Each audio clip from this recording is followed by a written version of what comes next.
সুধী দর্শক, the inclusive presence talk station লাইভে স্বাগত জানাচ্ছি। আমি মিরহাজুল শিবলি। দর্শক, আজকে আমরা আলোচনার জন্য যুক্ত হয়েছি একটি বিশেষ বিষয় নিয়ে।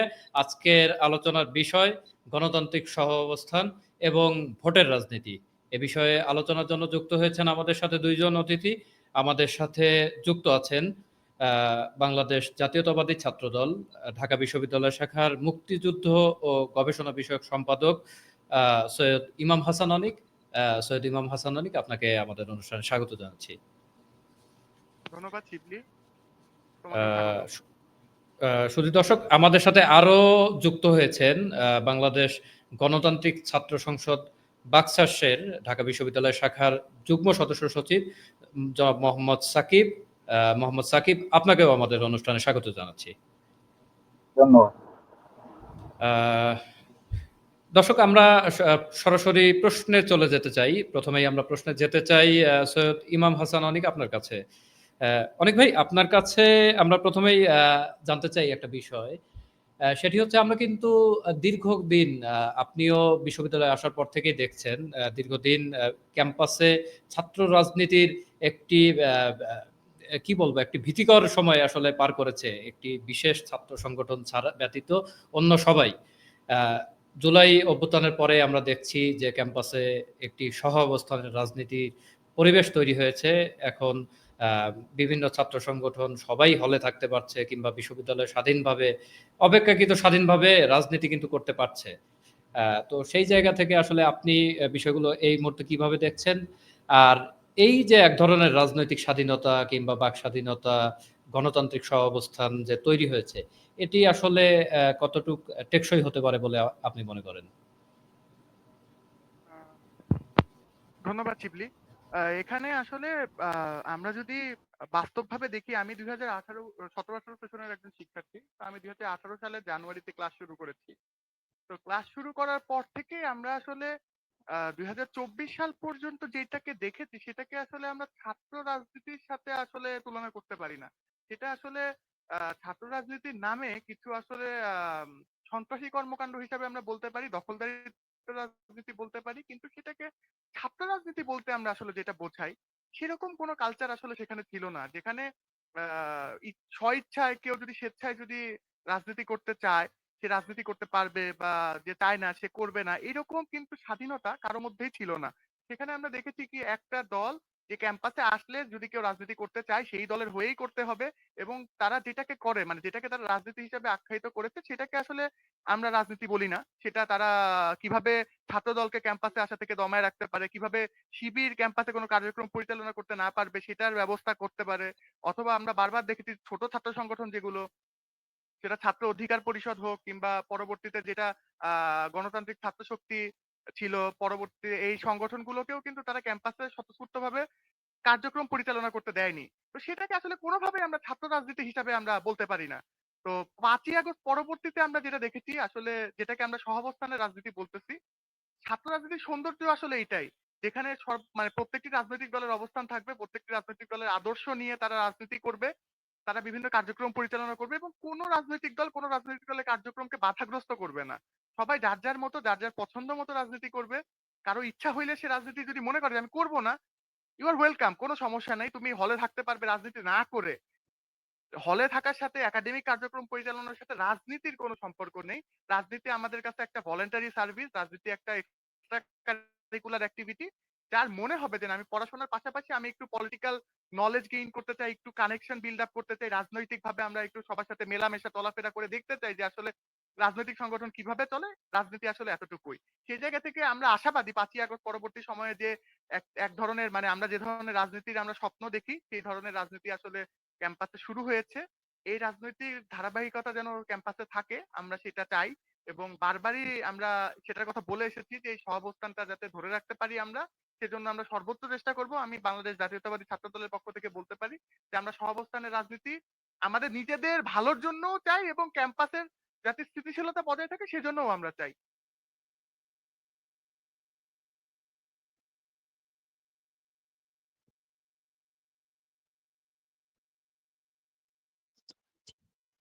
দুঃখিত, আমি শুনতে পাচ্ছি আপনার না। কথা বোঝা যাচ্ছে না, শিবলি ভাই।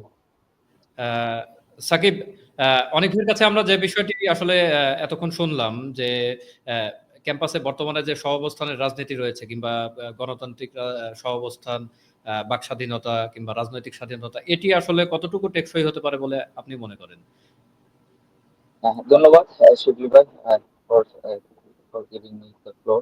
অনেক ভাই যেভাবে বললেন, আসলে ছাত্র রাজনীতি যে সহাবস্থানের ছাত্র রাজনীতি বলতে আমরা যেটা বুঝি, ভিন্ন মত, ভিন্ন চিন্তা ভাবনা, ভিন্ন রাজনৈতিক দৃষ্টিভঙ্গি থাকা সত্ত্বেও যাতে সহাবস্থানের সাথে আমরা রাজনীতি করতে পারি, যাতে সংঘর্ষে না জড়িয়ে কোনো একটা সমস্যার সমাধান করতে পারি, যুক্তি তর্কের মাধ্যমে ছাত্র রাজনীতির যে আকাঙ্ক্ষা, ছাত্র রাজনীতির যে প্রত্যাশা, সেগুলো যাতে পূরণ করতে পারি, এটাকে আমরা ছাত্র রাজনীতির নতুন সহাবস্থানের রাজনীতি কিংবা নতুন বন্দোবস্তের রাজনীতি বলে আমরা 5ই আগস্ট প্রত্যেকে বলে আসছি। কিন্তু অনিক ভাইয়ের লাইন ধরে যদি আমরা বলি, ছাত্র রাজনীতি বলতে আমরা যেটা আগে বুঝেছিলাম, আসলে সেটা শুধুমাত্র ছাত্র লীগের রাজনীতি ছিল, সেটা কখনো ছাত্র রাজনীতি হতে পারে না। ছাত্র রাজনীতির নামে আমরা অপরাজনীতি দেখেছি, সিট বন্টনের নামে আমরা সিট দখলের রাজনীতি দেখেছি, গ্যাস সময় মেয়াদ শেখানোর নামে আমরা দাসত্বের রাজনীতি দেখেছি, গালিস রাজনীতি দেখেছি, মানসিক দাসত্বের রাজনীতি দেখেছি।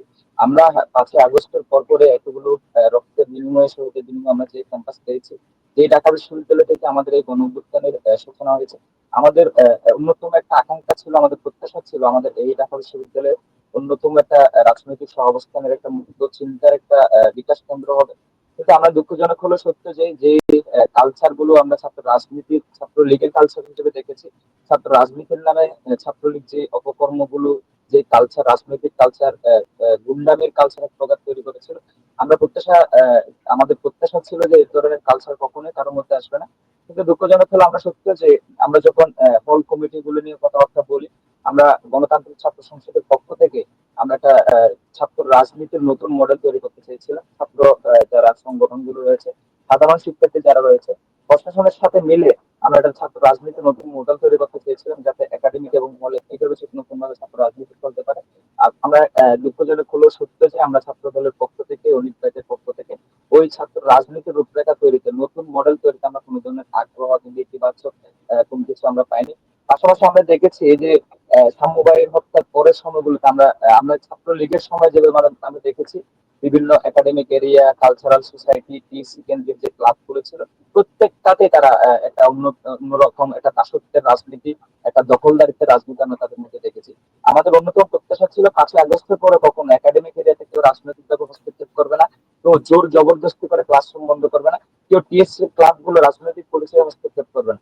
কিন্তু দুঃখজনক হলে সত্যি যে আমরা দেখেছি ছাত্র দলেরই কয়েকজন সিনিয়র ভাইরা, উনি হয়তো তাদেরকে চিনবেন, কিন্তু তারা জোরপূর্বক ক্লাসরুম বন্ধ করে আমাদের ছাত্র রাজনীতির যে রূপরেখা আমরা দিতে চেয়েছিলাম, সেটাকে কোনো ধরনের একেবারে লাল কার্ড দেখিয়ে তারা নিজেদের মতো করে কমিটিগুলো দেয়। ছাত্র ইউনিয়নে একই কাজ করে, এবং আমরা শুনেছি অনেকেই গুপ্তভাবেও সেম রাজনীতি চালিয়ে যাচ্ছে। আমরা কখনোই রাজনীতি বিমুখ কিংবা রাজনীতি বিরোধিতা আমরা গণতান্ত্রিক ছাত্র সংসদ করি না। আমরা প্রত্যেকের যে রাজনৈতিক মত প্রকাশের স্বাধীনতা, সেটাতে বিশ্বাস করি। আমরা গণতান্ত্রিক যে মূল্যবোধ চর্চা, সেটাতে বিশ্বাস করি। আমাদের যে ছাত্র সংগঠন, সেটার নামও রাখা হয়েছে গণতান্ত্রিক ছাত্র সংসদ। এখানকার দুটাই এসেন্স, একটা হচ্ছে আমরা প্রথমত গণতান্ত্রিক মূল্যবোধ বিশ্বাস করি, দ্বিতীয়ত হচ্ছে যে গণতান্ত্রিক মূল্যবোধের অন্যতম প্ল্যাটফর্ম ছাত্র সংসদ ভিত্তিক রাজনীতি, সেই রাজনীতিতে আমরা বিশ্বাস করি। কিন্তু আমরা যে 5ই আগস্টের উপর একটা ছাত্র রাজনীতির নতুন মডেল তৈরি করতে চেয়েছিলাম, যাতে শোডাউন কালচার নিপাত চাই, যাতে ছাত্র রাজনীতির যে ভয়াবহ ট্রমা আমরা শিক্ষার্থীদের মধ্যে দেখেছিলাম। আমরা দেখেছি অনেক ছাত্র সংগঠন গুলো যারা হল দিতে খুবই এক ধরনের ব্যক্তি ব্যস্ত ছিল, তারা এই শিক্ষার্থীদের ট্রমাকে অ্যাভয়েড করে বরং বিভিন্ন ধরনের টেকিং আমরা তাদের মধ্যে থেকে দেখতে পাচ্ছি, যেটা কখনোই আশানুরূপ ছিল না। আমরা এই ছাত্ররা কেন ছাত্র কমিটি গুলো চায় না, তাদের পিছনে আমরা দেখেছি বিগত 16 বছর ধরে তারা ফলে যে ছাত্র রাজনীতি দেখেছে, ছাত্র রাজনীতির নামে যে গেস্টুন গণরুম গুলো দেখেছে, সেটি শুধুমাত্র তাদের জন্য আজকের ট্রমা। ওই ট্রমাকে কেউ যদি শক্তির জায়গায় নিয়ে যেতে পারে, কেউ যদি বর্ষার জায়গায় নিয়ে যেতে পারে, আমি মনে করি সাধারণ শিক্ষার্থীর অবশ্যই রাজনীতিকে খুব ভালোভাবে অ্যাকসেপ্ট করবে।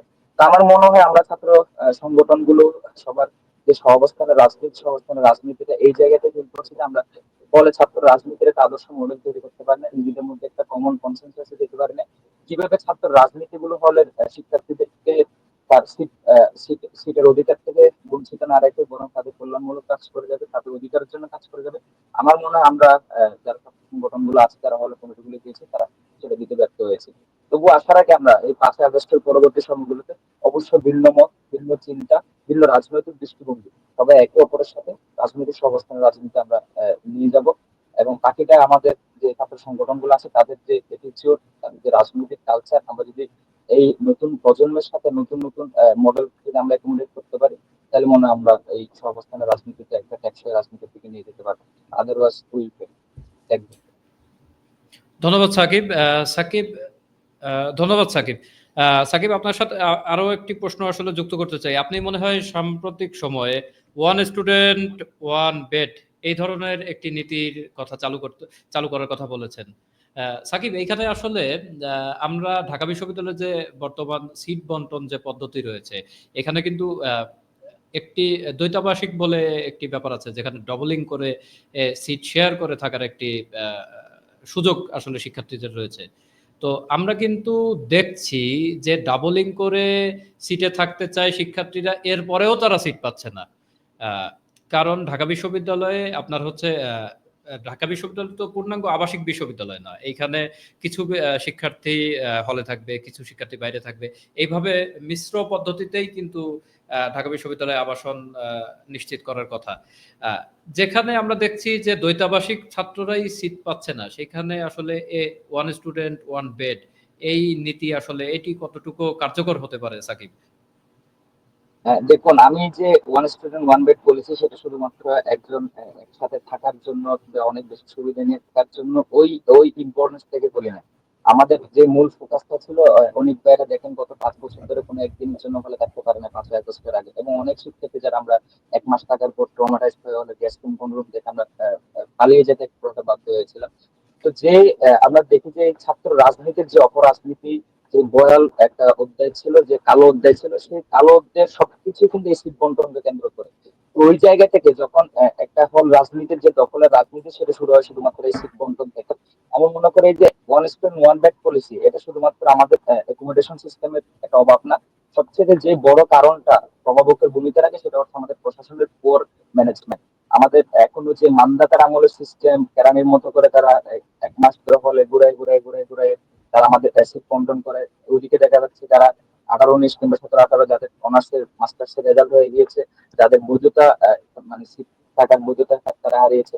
কিন্তু আমরা দেখি যে কোন ধরনের মানে রাজনৈতিক আগে তো রাজনৈতিক দলগুলোর একটা অন্যরকম প্রভাবের কারণ ছিল, কিন্তু এখন আছে যে প্রশাসনের একটা পোর ম্যানেজমেন্ট, তাদের যে অযোগ্যতা, তাদের যে লিমিটেশন, তাদের যে মান্দাতার আমলের সিস্টেম, সেই সিস্টেমের কারণে কিন্তু অনেক শিক্ষার্থীরা যাদের মাস্টার্স হয়ে গিয়েছে তারাও বিভিন্ন অজুহাতে 6 মাস 1 বছর আমরা দেখেছি থেকে যাচ্ছে। তো আমি মনে করি এখানে শুধুমাত্র স্পেস একমাত্র কারণ না, যার কারণে আমি one student one bed policy দিতে পারবো না। আমরা দেখি যে যে ডাবলিং গুলো আমরা করি, সেটা কোনোভাবে একটা আমরা যে ইউনিভার্সিটি বিশ্বমানের একটা পড়াশোনা করার জন্য একটা পরিবেশ, সেটা কখনো নিশ্চিত করতে পারে না। একটা সিটে 2 জন থাকা, কিংবা একটা সিট একটা রুমে 8 জন 10 জন থাকা, কিংবা উপরে ডাবলিং করে থাকা মেয়েদের হলগুলোতে আমরা দেখছি। এভাবে আসলে কেউ তার যে মেধা ও মননের বিকাশ, তার যে একটা উন্নত শিক্ষার একটা পরিবেশ, তার যে হায়ার স্টাডিজ এর যে তার যে রিসার্চ এবং অন্যান্য কার্যক্রম যে বিশ্ববিদ্যালয়ের মানের হওয়া উচিত, সেই মানটা সে নিশ্চিত করতে পারে না। তার কারণ হচ্ছে সে একসাথে যখন 7, 8 জন 10 জন একই রুমে থাকে, যখন তার ক্যান্টিনের খাবার গুলো ঠিক মতো না থাকে, যখন সে 6 মাস 1 বছর পর্যন্ত তার একটা হল ওর বিড়ম্বনা থাকে, তখন সেটা পারে না। তো আমার মনে হয় ওই জায়গা থেকে ছাত্র রাজনীতির যে অপরাজনীতি গুলো শুরু হয়। আমরা ছাত্রলীগের সময় যেগুলো দেখেছি, যে বিভিন্ন গ্রুপ ভিত্তিক জুম ভিত্তিক নিয়ে যাওয়া, একটা আর্টিফিশিয়াল ক্রাইসিস ক্রিয়েট করার মাধ্যমে কৃত্রিম পরিবেশ তৈরি করে গণরুমে, যার কারণে ওই সিনিয়ররা একটু 6 মাস দেরিতে বের হবে, যাদের জুনিয়ররা 6 মাস দেরিতে ঢুকতে পারে। কিন্তু প্রত্যেকটা জুনিয়র তো 6 মাস পর্যন্ত বাইরে থাকার সামর্থ্য থাকে না। তো ওই জায়গা থেকে তারা কি করে, বিভিন্ন জোনের মাধ্যমে, বড় ভাইয়ের মাধ্যমে, রাজনৈতিক বড় ভাইয়ের মাধ্যমে, ডিপার্টমেন্টের বড় ভাইয়ের মাধ্যমে কোনো না কোনো আশ্রয়স্থল খুঁজে ওই বড় ভাইদের রুমে থাকে।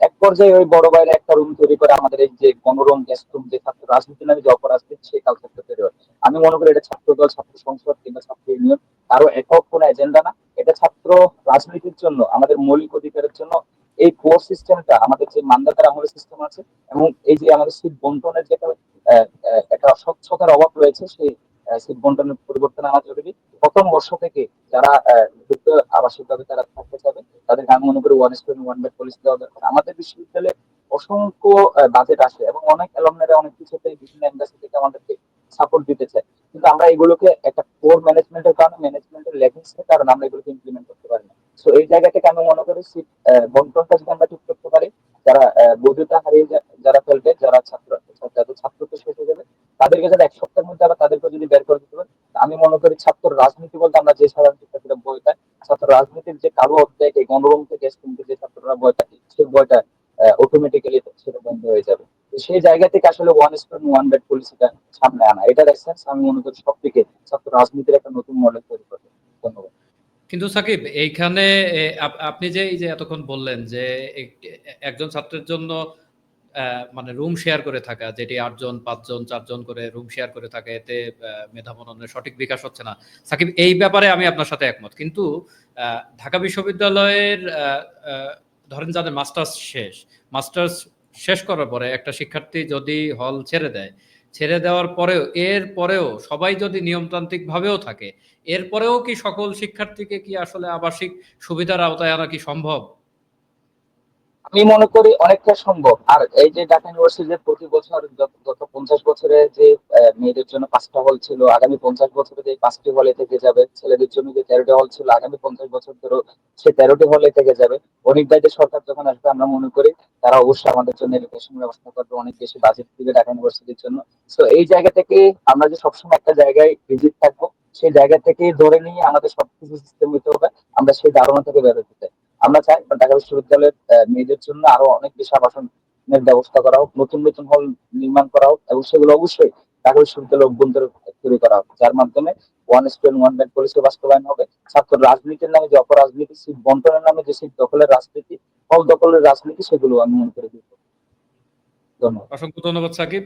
আপনার কাছে আবারও আমরা আসবো, আমরা একটু যেতে চাই সৈয়দ ইমাম হাসান অনিক আপনার কাছে। অনেক ভাই, আমরা কিন্তু ডাকসু নিয়ে আসলে জল্পনা কল্পনা কিন্তু দীর্ঘদিন যাবৎ বিশ্ববিদ্যালয়ের শিক্ষার্থীদের মাঝে দেখছি। বিশ্ববিদ্যালয়ে ক্রিয়াশীল অন্যান্য ছাত্র সংগঠন, যেমন আজকে আমাদের সাথে গণতান্ত্রিক ছাত্র সংসদের একজন উপস্থিত আছেন, এবং অন্যান্য যারা ক্রিয়াশীল সংগঠন, সবার মধ্যে কিন্তু ডাকসু কেন্দ্রিক একটি উত্তেজনা বলেন, উৎসাহ, উদ্দীপনা, এইগুলো কিন্তু আছে। কিন্তু সেই তুলনায় আপনার সংগঠন বাংলাদেশ জাতীয়তাবাদী ছাত্রদল, ছাত্রদলের মধ্যে আসলে এক ধরনের আমরা একটু নির্জীব একটি ভাব দেখতে পাচ্ছি আর কি। তো মানে এর কারণ কি অনেক ভাই? ডাকসু নিয়ে ছাত্রদলের কম কেন, উৎসাহ কম কেন এত? ধন্যবাদ শিবলি। এখানে আসলে ডাকসু নিয়ে ছাত্র দলের উৎসাহ কম, এটা আসলে আমরা কোনোভাবে বলতে পারি না। আহ, ছাত্রদল ডাকসু নিয়ে সর্বোচ্চ প্রস্তুতি নিয়েছে। এখন পর্যন্ত আমরা প্রত্যেকটি হলের সাথে মত বিনিময় সভা করেছি যে কিভাবে ডাকসু, আমরা কিভাবে মানে ডাকসুতে কিভাবে নতুন গঠনতন্ত্র প্রণয়নের ক্ষেত্রে আমরা কিভাবে সাহায্য করতে পারি, পাশাপাশি আমাদের ইশতেহার কেমন হইতে পারে, ডাকসুতে আমরা স্টুডেন্টদেরকে কি কি ধরনের কার্যক্রম পরিচালনা করব, এই সব ধরনের কাজ নিয়ে আমাদের যথেষ্ট হোমওয়ার্ক করা হয়েছে। কিন্তু সত্যি কথা বলতে কি, 5ই আগস্ট পরবর্তী সময়ে আপনারা খুব ভালো মতোই দেখেছেন যে শুধুমাত্র সবার টার্গেটে একটি রাজনৈতিক সংগঠন ছিল, সেটা বাংলাদেশ জাতীয়তাবাদী ছাত্রদল। 5 তারিখের পর থেকে আমাদের রাজনৈতিকভাবে যতটুকু বাধা দেওয়া দরকার, যেন আমরা ক্যাম্পাসে স্বতঃস্ফূর্তভাবে রাজনীতিটা সঠিকভাবে করতে না পারি, আমরা স্বাভাবিকভাবে আমাদের যে মুভমেন্ট সেগুলো যাতে আমরা পরিচালনা করতে না পারি, সেক্ষেত্রে মোটামুটি অন্য অনেকগুলো ছাত্র সংগঠন থেকে এবং ছাত্র সংগঠন ছাড়াও আমরা দেখেছি সাধারণ শিক্ষার্থী রূপে একটি ছাত্র সংগঠনের কিছু এজেন্ডাধারী মানুষ, তারাও আসলে আমাদের কার্যক্রমকে বাধাগ্রস্ত করার সর্বোচ্চ চেষ্টা করেছে। 5ই আগস্ট পরবর্তী সময়ে আমরা দেখেছি যে 6ই আগস্ট থেকেই আমাদের বিপক্ষে একটি প্রোপাগান্ডা ছড়ানো শুরু হলো যে 0% কন্ট্রিবিউশন 100% সেলিব্রেশন। এরপরে দেখা গেছে কি যে আমরা 6 তারিখ থেকেই তারা একটা গুজব রটানো শুরু করলো যে আমরা নাকি হল দখলের চেষ্টা করছি। এই ধরনের যে কার্যক্রম করে বারবার দেখা গেছে কি যে আমাদের কার্যক্রমকে বাধাগ্রস্ত করতে বা আমাদের যারা কর্মী আছে, যারা হলে ছিল, আমাদের শিক্ষার্থী যারা ছিল, যারা আমাদের পক্ষের মানুষ, যারা সমর্থক ছিল, তাদেরকে বিভিন্নভাবে ভয়ভীতি ছড়ানোর চেষ্টা করা হয়েছে। সে কারণে আমরা কিন্তু বারবারই তাদেরকে বলেছিলাম যে আমরা অবশ্যই ডাকসু চাই। আমরা চাই যে নির্বাচিত প্রতিনিধি আসুক। গত 17 বছর ধরে তো আমরা ভোটের জন্য এই রাজনীতি করেছি। আমরা ভোটের মানুষের অধিকার, তারা যাতে তাদের ভোটের অধিকারটা ফেরত পায়, তারা যাতে নির্বাচিত প্রতিনিধি নিজের ভোটের মাধ্যমে সিলেক্ট করতে পারে, সেটার জন্যই কিন্তু আমরা সর্বোচ্চ চেষ্টা করেছি। সেই জায়গা থেকে আমাদের ডাকসুর চাওয়া ছিল সর্বপ্রথম। কিন্তু দেখা গেছে কি যে ডাকসুর জন্য যে লেভেল প্লেইং ফিল্ডটা আমাদের জন্য দরকার, সেটা কিন্তু প্রশাসন আমাদেরকে এনশিওর করতে পারেনি। আমরা দেখেছি প্রশাসন এখনো এমন একটা ভালনারেবল সিচুয়েশন এ আছে যে ২০ জন ৩০ জন মিলে দিয়ে যদি বলা হয় যে আমাকে এই দাবিটা পূরণ করতে হবে, তারা পূরণ করে দিচ্ছে দাবি। সেই দাবি কতটুকু যৌক্তিক, আদৌ কি সবার জন্য সেটা গ্রহণযোগ্য কিনা বা সেই দাবিটা পালন করা সঠিক হবে কিনা, সেটা না দেখেই হয়তো আমরা দেখছি যে প্রশাসন তাদের প্রতি একটু সফট হয়ে যাচ্ছে। এই যে ধারণাগুলো, আমরা ডাকসুর গঠনতন্ত্র সংস্কারে একটা বড় প্রস্তাবনা দিয়েছি এবং আমার কাছে মনে হয় অন্য কোনো ছাত্র সংগঠন এত সিরিয়াসলি এত ডিটেইলস প্রস্তাবনা দেয়নি। সেই প্রস্তাবনার খুব কম সংখ্যকই কিন্তু গ্রহণ করা হয়েছে। কেন গ্রহণ করা হলো না সেটা নিয়েও কিন্তু আমাদের সাথে পরবর্তীতে ডিটেইল কোনো আলোচনা হয়নি। পরবর্তীতে আমরা বলেছি যে আমরা হয়তো ছাত্রলীগের যারা সন্ত্রাসী ছিল তাদেরকে আমরা হল থেকে একটা অংশকে বের করতে পেরেছি। এর বাইরেও ছাত্রলীগের যারা সমর্থিত শিক্ষক ছিল, যারা কর্মচারী ছিল তাদের বিপক্ষে কিন্তু প্রশাসন এখন পর্যন্ত কোনো ব্যবস্থা নেয়নি। তো তারা এখনো কিন্তু তাদের শপথে বহাল আছে এবং তাদের কার্যক্রম পরিচালনা করছে। পাশাপাশি হলেও যে এখনো ছাত্রলীগের এজেন্ডাধারী বা ছাত্রলীগের যে গুপ্ত সমর্থক তারা যে এখনো নেই, এটাও কিন্তু আমরা এনশিওর করতে পারতেছি না। আমরা প্রত্যেকটা জায়গায় দেখতেছি যে জয় বাংলা লেখা, মাঝে দেখা গেছে একদিন ৭১ হলে ইলেকট্রিসিটি চলে যাওয়ার পরে জয় বাংলা স্লোগান দেওয়া হয়েছে। এই ধরনের জগন্নাথ হলের সিঁড়িতে আমরা দেখেছি জয় বাংলা লেখা। বিভিন্ন ধরনের কার্যক্রম কিন্তু ক্যাম্পাসে এখনো পরিচালিত হচ্ছে। তো সেই কারণে আসলে আমরা ভাবতেছি যে আসলেই ডাকসু কি ফ্রি অ্যান্ড ফেয়ার হবে কিনা? কারণ যেহেতু আমরা বড় সংগঠন, সেহেতু ডাকসুতে কোন ধরনের যদি বিশৃঙ্খলা তৈরি হয় সেটা দায় কিন্তু আমাদের ঘাড়ে সর্বপ্রথম আসবে। সেই জায়গা থেকে আমরা অবশ্যই চাই যে একটি সুস্থ স্বাভাবিক পরিবেশে ডাকসু হোক এবং ডাকসু খুব সুন্দরভাবে হোক, এখানে কোনো বিশৃঙ্খলা না হোক। কিন্তু এই বিশৃঙ্খলা না হওয়ার জন্য যে মানে যে সাপোর্ট গুলো আমাদের প্রশাসন থেকে দরকার সেটা কি আসলে আমরা পাচ্ছি কিনা এটা একটা বড় প্রশ্ন। এর পাশাপাশি আমরা কিন্তু সাংগঠনিকভাবে ডাকসু করার জন্য আমরা সর্বোচ্চভাবে প্রস্তুতি নিচ্ছি। আচ্ছা, ধন্যবাদ অনেক ভাই। অনেক ভাই, এই যে প্রস্তাবনা আপনারা যে বললেন যে প্রস্তাবনা দিয়েছেন, আমি নিজেও দেখেছি ছাত্রদল একটি বেশ বড়সড় সংস্কার প্রস্তাবনা দিয়েছে। কিন্তু প্রস্তাবের তো অনেক কিছুই তো প্রশাসন অ্যাকসেপ্ট করেছে। এখন অনেক ভাই আপনাকে একটা কথা একটা ব্যাপার ধরেন বলি। আ ধরেন ছাত্রদল প্রস্তাবনা দিয়েছে এরকম যে ডাকসুর ভিপি ২ জন হবে, জিএস ২ জন হবে। এইখানে ভিপি ২ জন, জিএস ২ জন, ডাকসু তো ভাই একটা ওই একটি ঐতিহ্য আছে। এটা ভিপি জিএস যদি ২ জন হয়, এই ২ টা তো এখানে এক্সিকিউটিভ এখানে পোস্ট। মেবি একটু এটা ২ জন মিস্টেক কিভাবে হচ্ছে। হবে? এখানে একটু মিস্টেক হচ্ছে। আমরা কিন্তু আচ্ছা, জিএস ২ জন চাইনি। আমরা ভিপি ২ জন আচ্ছা, চেয়েছি। ভিপি ২ জন চেয়েছেন। আচ্ছা। ২ জন চেয়েছি এক্ষেত্রে আমরা বলেছি যে যেহেতু ভিপি হচ্ছে কি ডাকসুর ছাত্রদের প্রতিনিধিদের মধ্যে সর্বোচ্চ পোস্ট হচ্ছে ভিপি, ভাইস প্রেসিডেন্ট। যেহেতু এখানে হচ্ছে ভিসি স্যারকে আমাদের যে ভিসি স্যার প্রটোকলে তাকে সভাপতি করা হয়েছে ডাকসুর। আমরা কিন্তু চেয়েছি যে এই সভাপতিটা ভিসি স্যার না হয়ে এটা নির্বাচিত প্রতিনিধি হবে এবং এই নির্বাচিত প্রতিনিধি হইলে সর্বোচ্চ যে পোস্ট যেটা এখন ভিপি আছে সেটা কিন্তু প্রেসিডেন্ট হয়ে যাবে। তখন কিন্তু হুম। ডাকসুর সর্বোচ্চ পোস্ট হবে প্রেসিডেন্ট যেটা স্টুডেন্টরা নির্বাচিত হয়ে সরকার সরাসরি ভোটে নির্বাচিত করবে। সেক্ষেত্রে হাইয়েস্ট পোস্ট হবে প্রেসিডেন্ট এবং তার সহকারী হিসাবে ২ জন ভাইস প্রেসিডেন্ট থাকবে। একজন মেল, একজন ফিমেল। আমরা সেজন্য ভাইস প্রেসিডেন্ট ২ জন প্রস্তাবনা করেছি। জিএস কিন্তু আমাদের একজনই প্রস্তাবনায় ছিল। আচ্ছা, এখন এইটা যদি ভাই এইটা তো বিশ্ববিদ্যালয়ের তো একটি ধারাবাহিকতা রয়েছে। অতীতেও নির্বাচন হয়েছে। এই ফরমেটে হয়েছে। বর্তমান তারপরেও তো বর্তমানে কিছুটা সংস্কার করা হয়েছে। যেমন মুক্তিযুদ্ধের পাশাপাশি গণতান্ত্রিক আন্দোলন এবং আপনাদের ছাত্রদলের অন্যতম দাবি ছিল যে সাহিত্য এবং সাংস্কৃতিক সম্পাদক পদটি একীভূত করার। সেটিও তো বিশ্ববিদ্যালয় করেছে। এখন অনেক ভাই যদি ভিপি আমরা ধরে নিচ্ছি যে ভিপি ২ জনকে প্রশাসন মানে করল কিংবা ভিপি ২ জনকে করল না। তে ভিপি ২ জন হলো না কিংবা প্রস্তাবনা না মেনে নেওয়া মানেই কি লেভেল প্লেইং ফিল্ড নেই এরকম? আর আরেকটি ব্যাপার এই যে গুপ্ত উপস্থিতির কথা যে আপনারা বলছেন অনেক ভাই।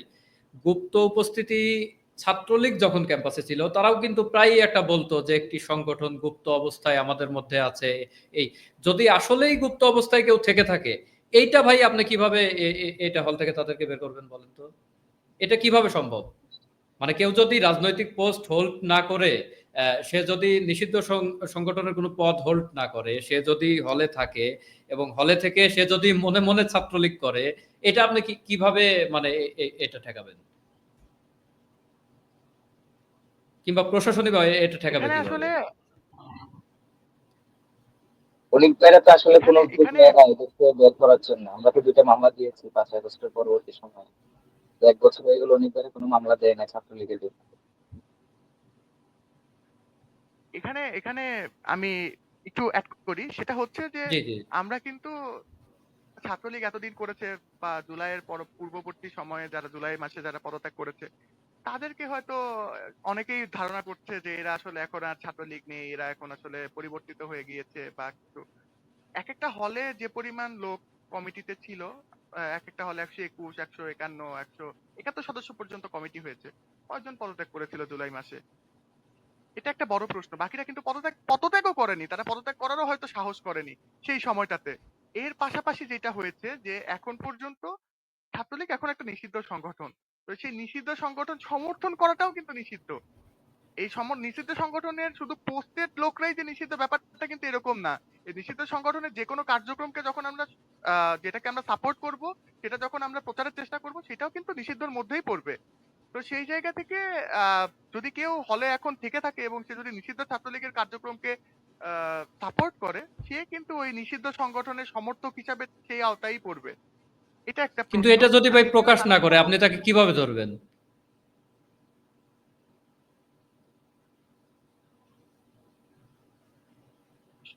আরেকবার একটু প্রশ্নটা করবেন? অ অ অনেক ভাই যদি এই যে নিষিদ্ধ সংগঠনের আলোচনায় আমরা ছিলাম, ধরেন কেউ প্রকাশ করল না।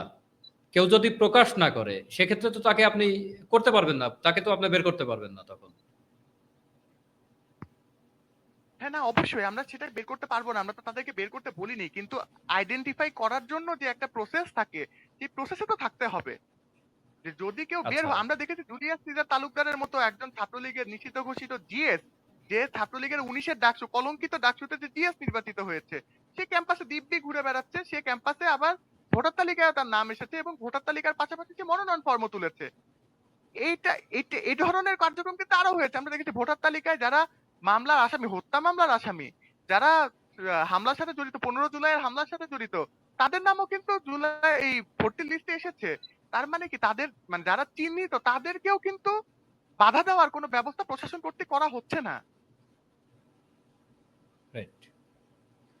হ্যাঁ, সেই এটাও জায়গা থেকে আবার আমরা প্রশাসন শিক্ষকদের মধ্যে আপনি যেটা বলছিলেন যে শিক্ষকদের মধ্যে আসলে যাদের নামে অভিযোগ এসেছে তাদের বিরুদ্ধেও প্রশাসন কোনো ব্যবস্থা নেয়নি। এ ব্যাপারে আমরা একমত অনেক ভাই আপনার সাথে। আমরা একটু সাকিবকেও আসলে এই বিষয়ে একটু শুনতে চাই। সাকিব এই ব্যাপারে কি যুক্ত করবেন? এবং সাকিব আরেকটি প্রশ্ন আসলে এর সাথে যুক্ত করতে চাই। সাকিব অনেকে তো ক্যাম্পাসে এই ধরনের কথাও প্রচলিত আছে যে বাকশাস ১ম দিকে আসলে হল রাজনীতি কিংবা হলে রাজনীতি থাকুক এটা চেয়েছে কিংবা পরবর্তীতে এসে আবার তারা চাচ্ছে না এখন হলে রাজনীতি থাকুক। এই ব্যাপারে আসলে আপনাদের পরিষ্কার স্ট্যান্ডটা কি আমাদের যদি একটু জানান সাকিব? দেখুন, আমরা সবসময় ছাত্রদের মতামতকে গুরুত্ব দিয়ে, ছাত্রদের চাহিদাগুলোকে গুরুত্ব দিয়ে কিন্তু আমরা রাজনীতি করি, এবং জি, এটাই আমি মনে করি হওয়া উচিত। তো ৮ই আগস্টের আগের যে ছাত্র রাজনীতির মডেল আমরা দেখেছি, যেটাকে এখনো অনেকে ফলো করছেন, আমরা প্রথমেই বলে রাখছিলাম আমরা এটা ছাত্র রাজনীতির অনেকেরা যেদিন কমিটি দিলেন আর কি, সেদিনও আমরা একটা প্রেস ব্রিফিং এর মাধ্যমে আমরা বলেছি রাজনীতির ফরম্যাটটা কিভাবে হওয়া উচিত। রাজনীতির নামে গ্যাসরুম, গণরুম কিংবা সিট বন্টনের নামে যে সিট দখলের রাজনীতি, সেটাকে আদৌ কখনো অনিক ফরম্যাটে রাজনীতিতে আবার ফিরে আসবে কিনা, সেই শঙ্কা জানিয়ে কিন্তু আমরা নতুন ছাত্র রাজনীতির নতুন ভাবে একটা রূপরেখা, নতুন একটা মডেল যেটা সামগ্রিকভাবে সবার জন্য একটা ভালো কিছু বয়ে আনবে, এরকম একটা ছাত্র রাজনীতির রূপরেখা আমরা দিতে চেয়েছি। এবং আমরা ছাত্র রাজনীতি তো করি, এটা লোকানোর কোনো কিছু না। আমরা ছাত্র রাজনীতি করি, ছাত্র রাজনীতিকে উৎসাহিত করি, ছাত্রদের অধিকারের জন্য কাজ করে। এটা ছাত্র রাজনীতি আসলে একটা মানুষের আদর্শ, এটা কখনো ভিতর থেকে কেউ নিতে পারবে না। কিন্তু শিক্ষার্থীরা যে ছাত্র রাজনীতি হলগুলোতে নিষিদ্ধ চেয়েছে, একাডেমিক এরিয়া নিষিদ্ধ চেয়েছে, আমরা মনে করি ছাত্রদল তাদের যেটা ইমোশন আসলে সেটাকে অ্যাভয়েড করে যাচ্ছে বিভিন্ন টেকনিকের মাধ্যমে। আমি মনে করি এটা আসলে উচিত না, কারণ তারা যে ট্রমা থেকে ছাত্র রাজনীতি নিষিদ্ধ যাচ্ছে, সেই ট্রমাটা যদি আমরা কাটিয়ে তুলতে পারি, তাদেরকে যদি সেই সাহসের জায়গাটা আমরা দিতে পারি যে ছাত্র রাজনীতি কখনো তোমাদের হল সিট কেড়ে নেবে না, ছাত্র রাজনীতি কখনো গেস্টরুম গণরুম বয়ে আনবে না, ছাত্র রাজনীতি কখনো হলে খাও খাওয়ার কালচার পুনঃ প্রতিষ্ঠিত করবে না, ছাত্র রাজনীতি কখনো একাডেমিক অঙ্গনে পাওয়ার প্র্যাকটিসের জায়গা হিসেবে তৈরি করবে না, ছাত্র রাজনীতি কখনো পিএসসি কালচারাল ক্লাব গুলো যেভাবে সাস্তাম ইনানরা এবং স্বয়ং যেভাবে ডিবেটিং ক্লাব দখল করেছিল, সেভাবে কোনোদিন ফিরে আসবে না। ছাত্র রাজনীতির এই রূপরেখা নিয়ে কিন্তু আমরা সবসময় কথা বলেছি, কিন্তু অনেক বেড়েছে আমাদেরকে সহযোগিতা করে না। তো ওই জায়গা থেকে ছাত্ররা ভবিষ্যতে যেভাবে রাজনীতি চাইবে, ছাত্রদের মতামত সহযোগিতার ভিত্তিতে আমরা নতুন বাংলাদেশ এবং সাকিব ভবিষ্যতেও আমরা হ্যাঁ, পরিষ্কার শুনতে পাচ্ছি না সাকিব। শোনা যাচ্ছে? হ্যাঁ, হ্যাঁ, হ্যাঁ, এখন শোনা যাচ্ছে, প্লিজ। হ্যাঁ, আমরা একেবারে 5ই আগস্টের পরবর্তী সময়ে আমাদের সংগঠন যখন তৈরি হয়, তখন আমরা ছাত্রদের এই মতামতকে গুরুত্ব দিয়ে কিন্তু তখনকার আমাদের চাহিদাগুলো, আমাদের প্রত্যাশাগুলো আমরা বলেছি। এখনো আমরা ছাত্র রাজনীতির নতুন ফরম্যাট দিতে চেয়েছি, নতুন রূপরেখা দিতে চেয়েছি। ছাত্র দল, ছাত্র ইউনিয়ন, শিবির সবার সাথে বসে আমরা ছাত্র রাজনীতির ফলে এবং একাডেমিক এরিয়া আমরা ছাত্র রাজনীতির নতুন ফরম্যাট তৈরি করতে চেয়েছি, যেটাতে ছাত্রদের সিট, ছাত্রদের মৌলিক অধিকারগুলো আবাসিক এরিয়া কিংবা একাডেমিক কার্যক্রম কখনো ব্যাহত হবে না। ছাত্র রাজনীতি হবে ছাত্রদের জন্য, ছাত্রদের কল্যাণে। So, যেই বইটা থেকে ছাত্র রাজনীতি কখনো নিষিদ্ধ চাই, সেই ছাত্র রাজনীতির কালো অধ্যায়কে, সেই বইটাকে আমরা দূর করতে চাই। এবং ভবিষ্যতেও ছাত্রদের যে মতামত, ছাত্রদের যে চাহিদা, ছাত্রদের যে প্রত্যাশা এবং তাদের সাথে দিকের সাথে তাল মিলিয়ে দিকের সাথে আমাদের যে শিক্ষার্থীদের চাহিদাগুলো আছে সেগুলোকে পূরণ করার মাধ্যমে কিন্তু আমরা ছাত্র রাজনীতি তৈরি করতে, ছাত্র রাজনীতি হাজির করতে আমরা 50 বছর আগে যে মডেলে ছাত্র রাজনীতি চলেছে সেই মডেল আমরা রাজনীতি করতে ইচ্ছুক নয়। এবং যেটা অলিম্পিয়াডে যেদিন কমিটি দিচ্ছে সেদিন আমরা বলেছি আসলে আমরা সবাই মিশে বসে একসাথে সংগঠন মিলে বলে এবং একাডেমিক বিভিন্ন শিক্ষকতা তৈরি করে। কিন্তু দুঃখজনক হলো যে আমরা সহযোগিতা পাইনি। এবং ভবিষ্যতে আমাদের সংগঠন এখন ইন্টারনালি প্রতিদিনই এইসব মিটিংয়ের মধ্যে আছে, ছাত্র রাজনীতির সামনে কিভাবে সাকিব, আমরা কিন্তু আপনাকে এগিয়ে পরিষ্কার শুনতে পাচ্ছি না। সাকিব, একটু। আমার কথা কি এখন শোনা যাচ্ছে? জি, জি, জি, এখন পরিষ্কার শুনতে পাচ্ছি। এজন্য আসলে কিভাবে লাইনটা বারবার কেটে যাচ্ছে আবা- আ- বিশেষ আ- করে হল এবং একাডেমিক এরিয়া। জি, সাকিব, সাকিব বলুন। হল এবং একাডেমিক এরিয়ায় আমরা শুরু থেকেই ছাত্র রাজনীতি একটা নতুন ফরম্যাট আমরা তৈরি করতে চেয়েছি।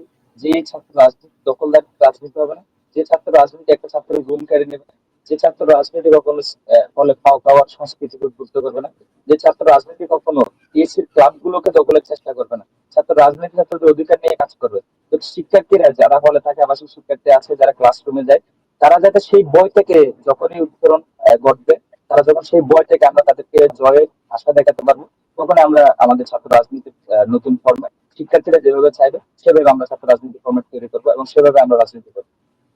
আচ্ছা সাকিব, একটা ব্যাপার আমি একটু যদি বলি এরকম যে এই যে ছাত্রদল হলে হলে কমিটি ঘোষণা করেছে, এই কমিটি ঘোষণার পর কি ওই অতীতে ছাত্রলীগীয় কায়দায় গেস্ট রুম, গণরুম কিংবা এই ধরনের কোনো কিছু কি আসলে ঘটেছে?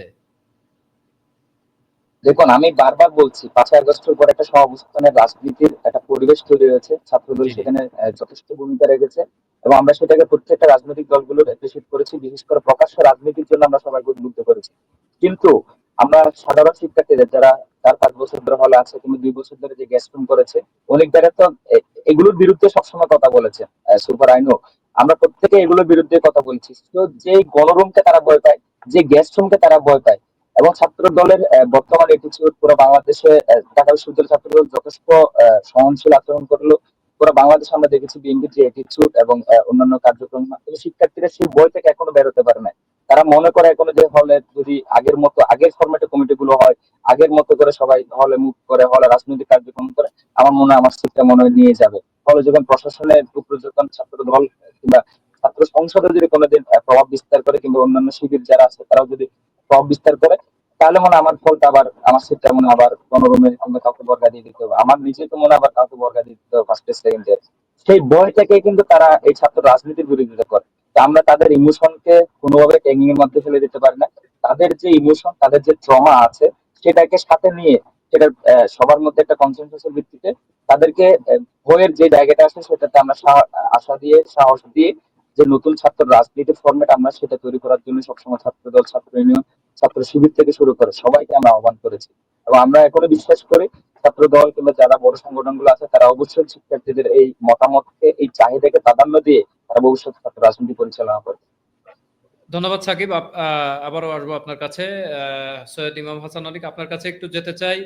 সাকিব যেমনটা বলছিলেন যে আমরা কিন্তু গত বছরের 17ই জুলাই শিক্ষার্থীদের কিন্তু হলে একটি হলে সে সময় বৈষম্য বিরোধী ছাত্র আন্দোলন চলছিল এবং হল থেকে সেই দিনই আসলে বর্তমান নিষিদ্ধ ঘোষিত ছাত্র সংগঠনকে হল থেকে বিতাড়িত করা হয় এবং প্রতিটি হলেই কিন্তু সে সময় ছাত্র রাজনীতি নিষিদ্ধ থাকবে এরকম একটি বিজ্ঞপ্তিও কিন্তু হলে হলে জারি করা হয়েছিল।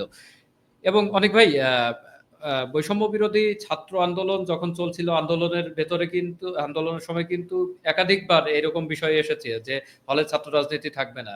কিন্তু দেখা গেল আন্দোলন শেষ হওয়ার পরে, অভ্যুত্থানের ১ বছর পরে কিন্তু ছাত্রদল হল কমিটি করলো এবং এই হল কমিটির ফলে কিন্তু ক্যাম্পাসে বিভিন্ন পক্ষের একটি মুখোমুখি একটি অবস্থান তৈরি হয়েছে।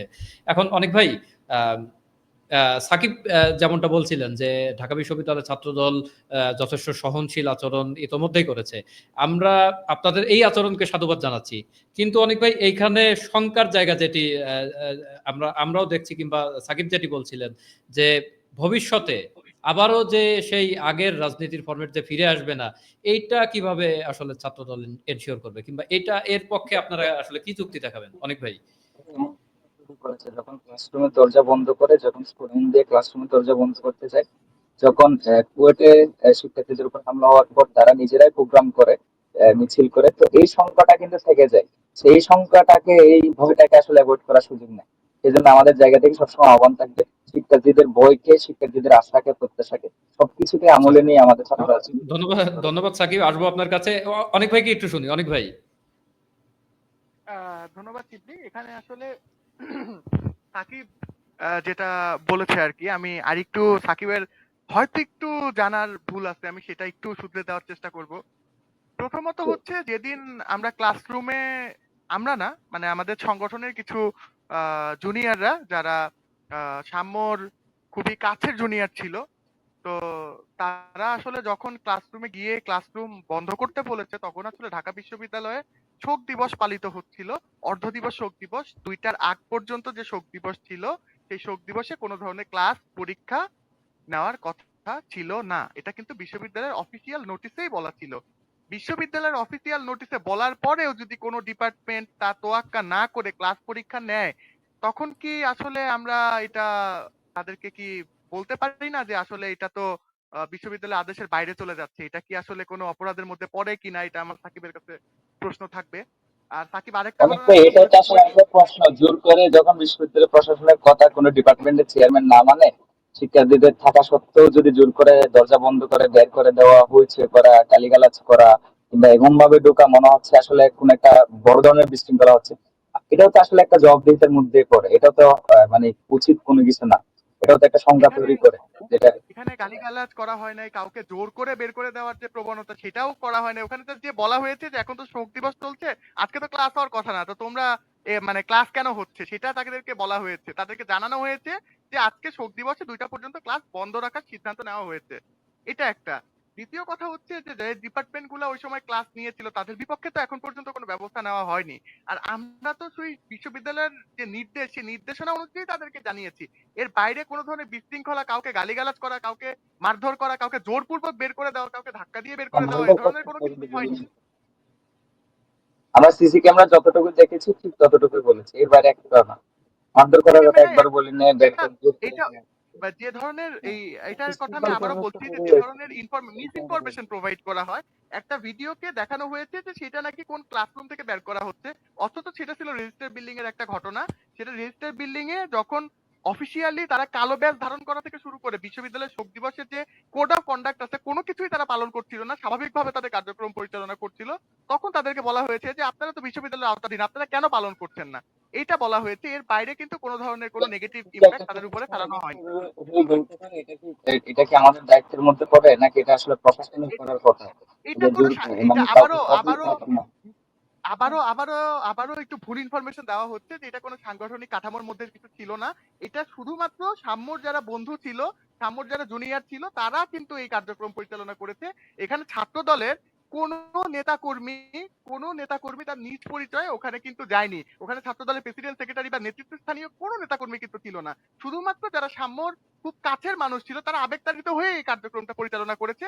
যেটা পরবর্তীতে আমরা তাদেরকে নিষেধও করেছি যে এই ধরনের কার্যক্রম, সাংগঠনিক কার্যক্রম, সাংগঠনিক নির্দেশনা ছাড়া কিন্তু কোনোভাবেই পরিচালনা করা যাবে না। কিন্তু এই ধরনের একটা ঘটনা যখন ক্যাম্পাসের অভ্যন্তরে বা ক্যাম্পাস সংলগ্ন এলাকায় যখন একটা মার্ডার হয়, তখন আসলে আমরা চাইলেও কি সবকিছু একদম সাংগঠনিকভাবে নিয়ন্ত্রণ করতে পারি কিনা, এইটা একটা প্রশ্ন আমার থাকবে। পাশাপাশি হচ্ছে কুয়েটের যে ঘটনার কথা বলেছে, কুয়েটের ঘটনায় কিন্তু আমরা সর্বপ্রথম প্রতিবাদ করেছি। এখন ঘটনা যেই ঘটাক, প্রতিবাদ করাটা তো আমাদের অধিকার। আমরা কিন্তু প্রতিবাদ করেছি। আমরা কিন্তু কুয়েটের ঘটনা একবারের জন্য জাস্টিফাই করার চেষ্টা করিনি যে কুয়েটে যা ঘটেছে সেটা ঠিক ঘটেছে। আমরা বারবারই বলেছি যে কুয়েটের যে ঘটনা ঘটেছে সেটা খুবই ন্যাক্কারজনক ঘটনা হয়েছে। সেই ঘটনাটা ঘটা একদমই উচিত হয়নি। এবং এই ঘটনায় যারা জড়িত, যে পক্ষই জড়িত, যারা উস্কানি দিয়েছেন এবং যারা পরবর্তীতে হামলা করেছে সবার বিচার হওয়া উচিত। আমরা বারবার এই কথা বলেছি, আমরা ভবিষ্যতেও এই কথা বলে যাব। সেই জায়গা থেকে এরকম তো না যে ছাত্র দলের কোনো এক এলাকার, কোনো এক উপজেলার, কোনো এক ইউনিয়নের নেতাকর্মী যদি কিছু করে সেটার প্রতিবাদ আমরা করতে পারবো না, এই ধরনের তো না যে না সে করেছে তার মানে আমিও একই চিন্তা বিশ্বাস করি, আমি একই ধরনের কার্যক্রমে বিশ্বাস করি, তো আমি আর সে আসলে এক কাতারে পড়ি। ব্যাপারটা তো এরকম না। এখানে সাংগঠনিকভাবে আমরা সর্বোচ্চভাবে স্ট্রিক্ট আছি যে আমরা কোনো ধরনের অন্যায়, কোনো ধরনের আইন বহির্ভূত কর্মকাণ্ড কোনোভাবে বরদাস্ত করব না। সংগঠনের যে লেভেলের নেতাকর্মীরা এই ধরনের কার্যক্রম করবে, আমরা তাদের বিপক্ষে সাংগঠনিক ব্যবস্থা নিব। শুধু সাংগঠনিক ব্যবস্থা না, আইনানুগ ব্যবস্থা নেওয়ার জন্য আমরা সর্বোচ্চ চেষ্টা করব। আমরা কিন্তু সেই দৃষ্টান্ত দেখিয়েছি। এখন পর্যন্ত আমাদের কয়েক হাজার নেতাকর্মীকে বহিষ্কার করা হয়েছে। আমরা সেই দৃষ্টান্ত দেখিয়েছি। আমরা সাংগঠনিকভাবে কিন্তু কি এর থেকে বেশি মানে কি বলে, সাংগঠনিকভাবে কিন্তু আমরা এর থেকে বেশি পানিশমেন্ট আসলে আমরা দিতে পারি না। সেটা যে প্রশাসন আছে, যে এখন যে অন্তর্বর্তী সরকার আছে, এটা তাদেরকেই দিতে হবে। সাংগঠনিকভাবে আমরা তাদেরকে বহিষ্কার করতে পারি, ডিজন করতে পারি সংগঠন থেকে, যে সে আজ থেকে সংগঠনের কেউ না। এতটুকু কিন্তু আমরা সর্বোচ্চভাবেই দেখিয়েছি। এবং পাশাপাশি শিবলি যেটা বলছিল যে হল রাজনীতির কথা, আসলে রাজনীতির যে ধারণা, আমরা হয়তো রাজনীতির ধারণাকে খুব ন্যারো স্পেসে দেখার চেষ্টা করছি, যে রাজনীতি মানে মনে হয় শুধু এই এতটুকু স্পেসের মধ্যেই পড়ে, যে মিছিল মিটিং করবে, হলে হয়তো এই সিট দখল করতে পারে বা এই ধরনের কার্যক্রম, ফাও খাবে, গণরুম গেস্টরুম করাবে। রাজনীতি বলতে কিন্তু এটা না। সে যেটা বলছে, সাকিব যেটা বললো মাত্র, যে আমরা তাদেরকে, শিক্ষার্থীদেরকে সচেতন করবো যে আমরা এই ধরনের কার্যক্রম আর করবো না, সেটাও কিন্তু রাজনীতির অংশ। তো সেই রাজনীতি করার জন্যও তো আমাদের একটা সাংগঠনিক স্ট্রাকচার দরকার। হল কমিটি কিন্তু জাস্ট একটা সাংগঠনিক স্ট্রাকচার। ফলে কি আমরা গত ১ বছর আমরা কি একসাথে বসে আড্ডা দেইনি, চা খাইনি? আমরা কি শিক্ষার্থীদের সাথে কথা বলিনি? সেই যে কার্যক্রম পরিচালনা, সেইটারই একটা সাংগঠনিক স্ট্রাকচার হচ্ছে একটা হল কমিটি। যে ছাত্রদল যদি হলে কোনো কর্মসূচি বাস্তবায়ন করতে চায়, যেকোনো ধরনের হতে পারে, একটা মিলাদ মাহফিল করতে পারে, যেকোনো ধরনের একটা শোক প্রস্তাবনা করতে পারে, হলে একটা ফেস্ট করতে পারে, যেকোনো ধরনের নবীনবরণ আয়োজন করতে পারে, বা যে ধরনের সামাজিক কার্যক্রম আয়োজন করার ক্ষেত্রেও তো আমাদের একটা সাংগঠনিক স্ট্রাকচার দরকার। যে আমরা কাকে বলবো, কে দায়িত্বশীল থাকবে, সেই ধরনের স্ট্রাকচার হিসাবেই কিন্তু আমাদের হল কমিটি দেওয়া হয়েছে।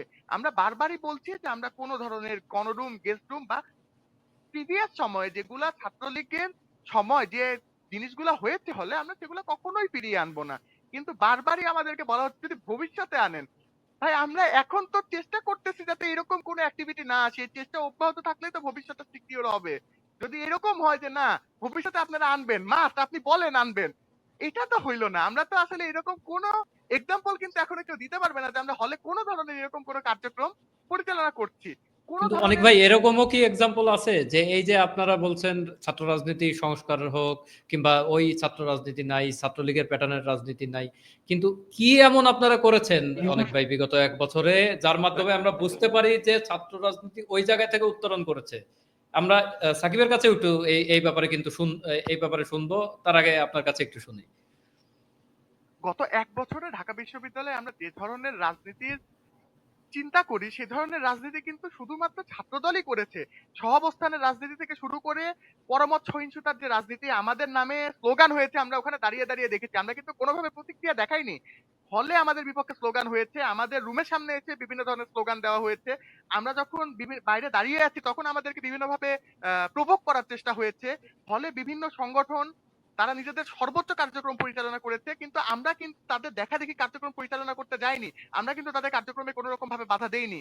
ছাত্র রাজনীতির আমরা যে আইডিয়াল চিন্তা ভাবনা করি যে আমরা যে ছাত্র রাজনীতি ছাত্রদের জন্য হবে, সেই কারণে ছাত্ররা যেভাবে চেয়েছে আমরা কিন্তু সেভাবে রাজনীতি পরিচালনা করার চেষ্টা করছি। এখানে ব্যাপার হয়ে গেছে কি, গত ১৭ বছর কিন্তু শেখ হাসিনা সরকার বা ছাত্রলীগ ডিপলিটিসাইজড একটা জেনারেশন তৈরি করার চেষ্টা করেছে। তাদের কাছে মনে হয়েছে রাজনীতি মানেই খারাপ, রাজনীতি মানেই নেগেটিভিটি, রাজনীতি মানেই গণরুম গেস্ট রুম। এই যে ধারণা, এই ধারণা ভাঙার জন্য তো আমার তার কাছাকাছি যেতে হবে, তার কাছাকাছি কার্যক্রম পরিচালনা করতে হবে। শুধু মিছিল মিটিং না, তার সাথে আমি বসে যখন আড্ডা দিব, যখন সে আমাকে কোয়েশ্চেন করবে আমি তাকে অ্যান্সার দিব, এটাও তো রাজনীতির অংশ। এই অংশটা তো আমাকে এখন পর্যন্ত পালন করতে দেওয়া হচ্ছে না। কিছু বলতে গেলেই বলা হচ্ছে ছাত্রদল গণরুম গেস্ট ফিরিয়ে আনবে। ছাত্রদল হয়তো আবার তীর দখলের রাজনীতি করবে। ছাত্রদল হয়তো তোমাকে হচ্ছে ট্যাগিং করবে, এটা করবে, সেটা করবে। আসলে কি আমরা এই ধরনের কোনো কার্যক্রম করেছি কিনা এখন পর্যন্ত? এরকম কোনো এক্সাম্পল কিন্তু দেওয়া হয়নি।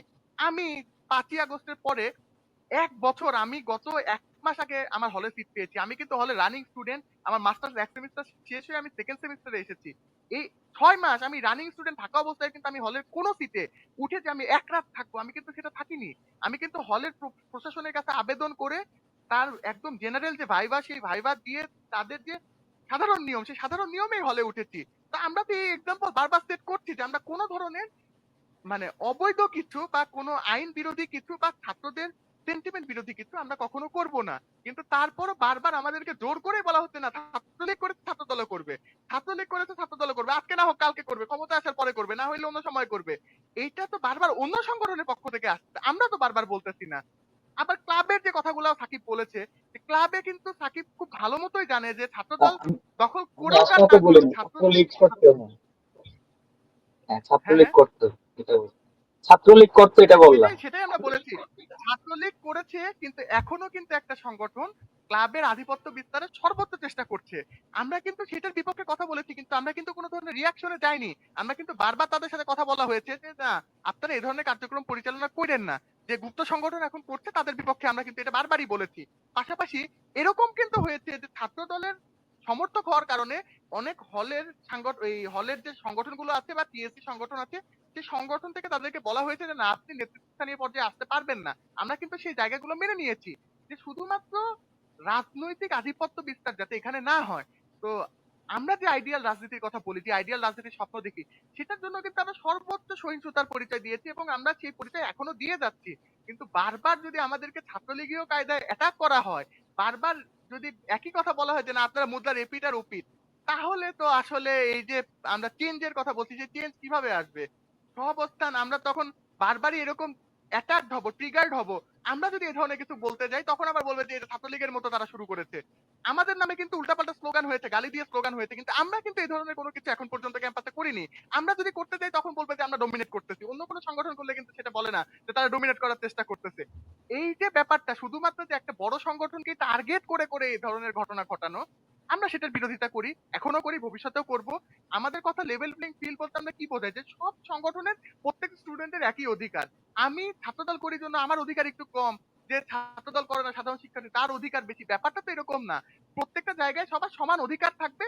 প্রত্যেকটা জায়গায় সবার সমান অ্যাক্সেস থাকবে, সবার অ্যাক্সেপ্টেবিলিটি সমান থাকবে, ক্রেডিবিলিটি সমান থাকবে। এইটা যতক্ষণ না আমরা এনশিওর করতে পারবো, ততক্ষণ এই যে সহাবস্থান, সেই সহাবস্থান ধরে রাখা আমাদের জন্য চ্যালেঞ্জিং হবে। সেজন্য আমাদের আগে এই যে রাজনীতি সচেতন যে জেনারেশন, সেই জেনারেশনকে আমাদেরকে আগে বোঝাইতে হবে যে না ওইটা যেটা হইছে গত ১৭ বছর সেটা আসলে ফ্যাসিবাদ, সেটা স্বৈরাচার, সেটা পলিটিক্স না। পলিটিক্স বলতে এই জিনিসগুলা বোঝায় না। পলিটিক্স বলতে যে নতুন আমরা যে জিনিস, যে ধারণার কথা আমরা বলছি, যে ধারণার কথা বাকটাস বারবার বলছে, যে ধারণার কথা অন্যান্য ছাত্র সংগঠন বলছে যে আমরা ওই রাজনীতি থেকে চেঞ্জ করে এই সংগঠনে আসতেছি। আমরা যে সংগঠনের কথা বলছি বারবার, সেই সংগঠনের কাঠামোতে নিয়ে আসতে হবে। সেটার জন্য আমাদের একটা সাংগঠনিক স্ট্রাকচার দরকার। তার পরিপ্রেক্ষিতে কিন্তু আমাদের হল কমিটি দেওয়া। এই যে ডাকসু কিন্তু রাজনীতির একটা অংশ। ডাকসু কিন্তু রাজনীতি বহির্ভূত না।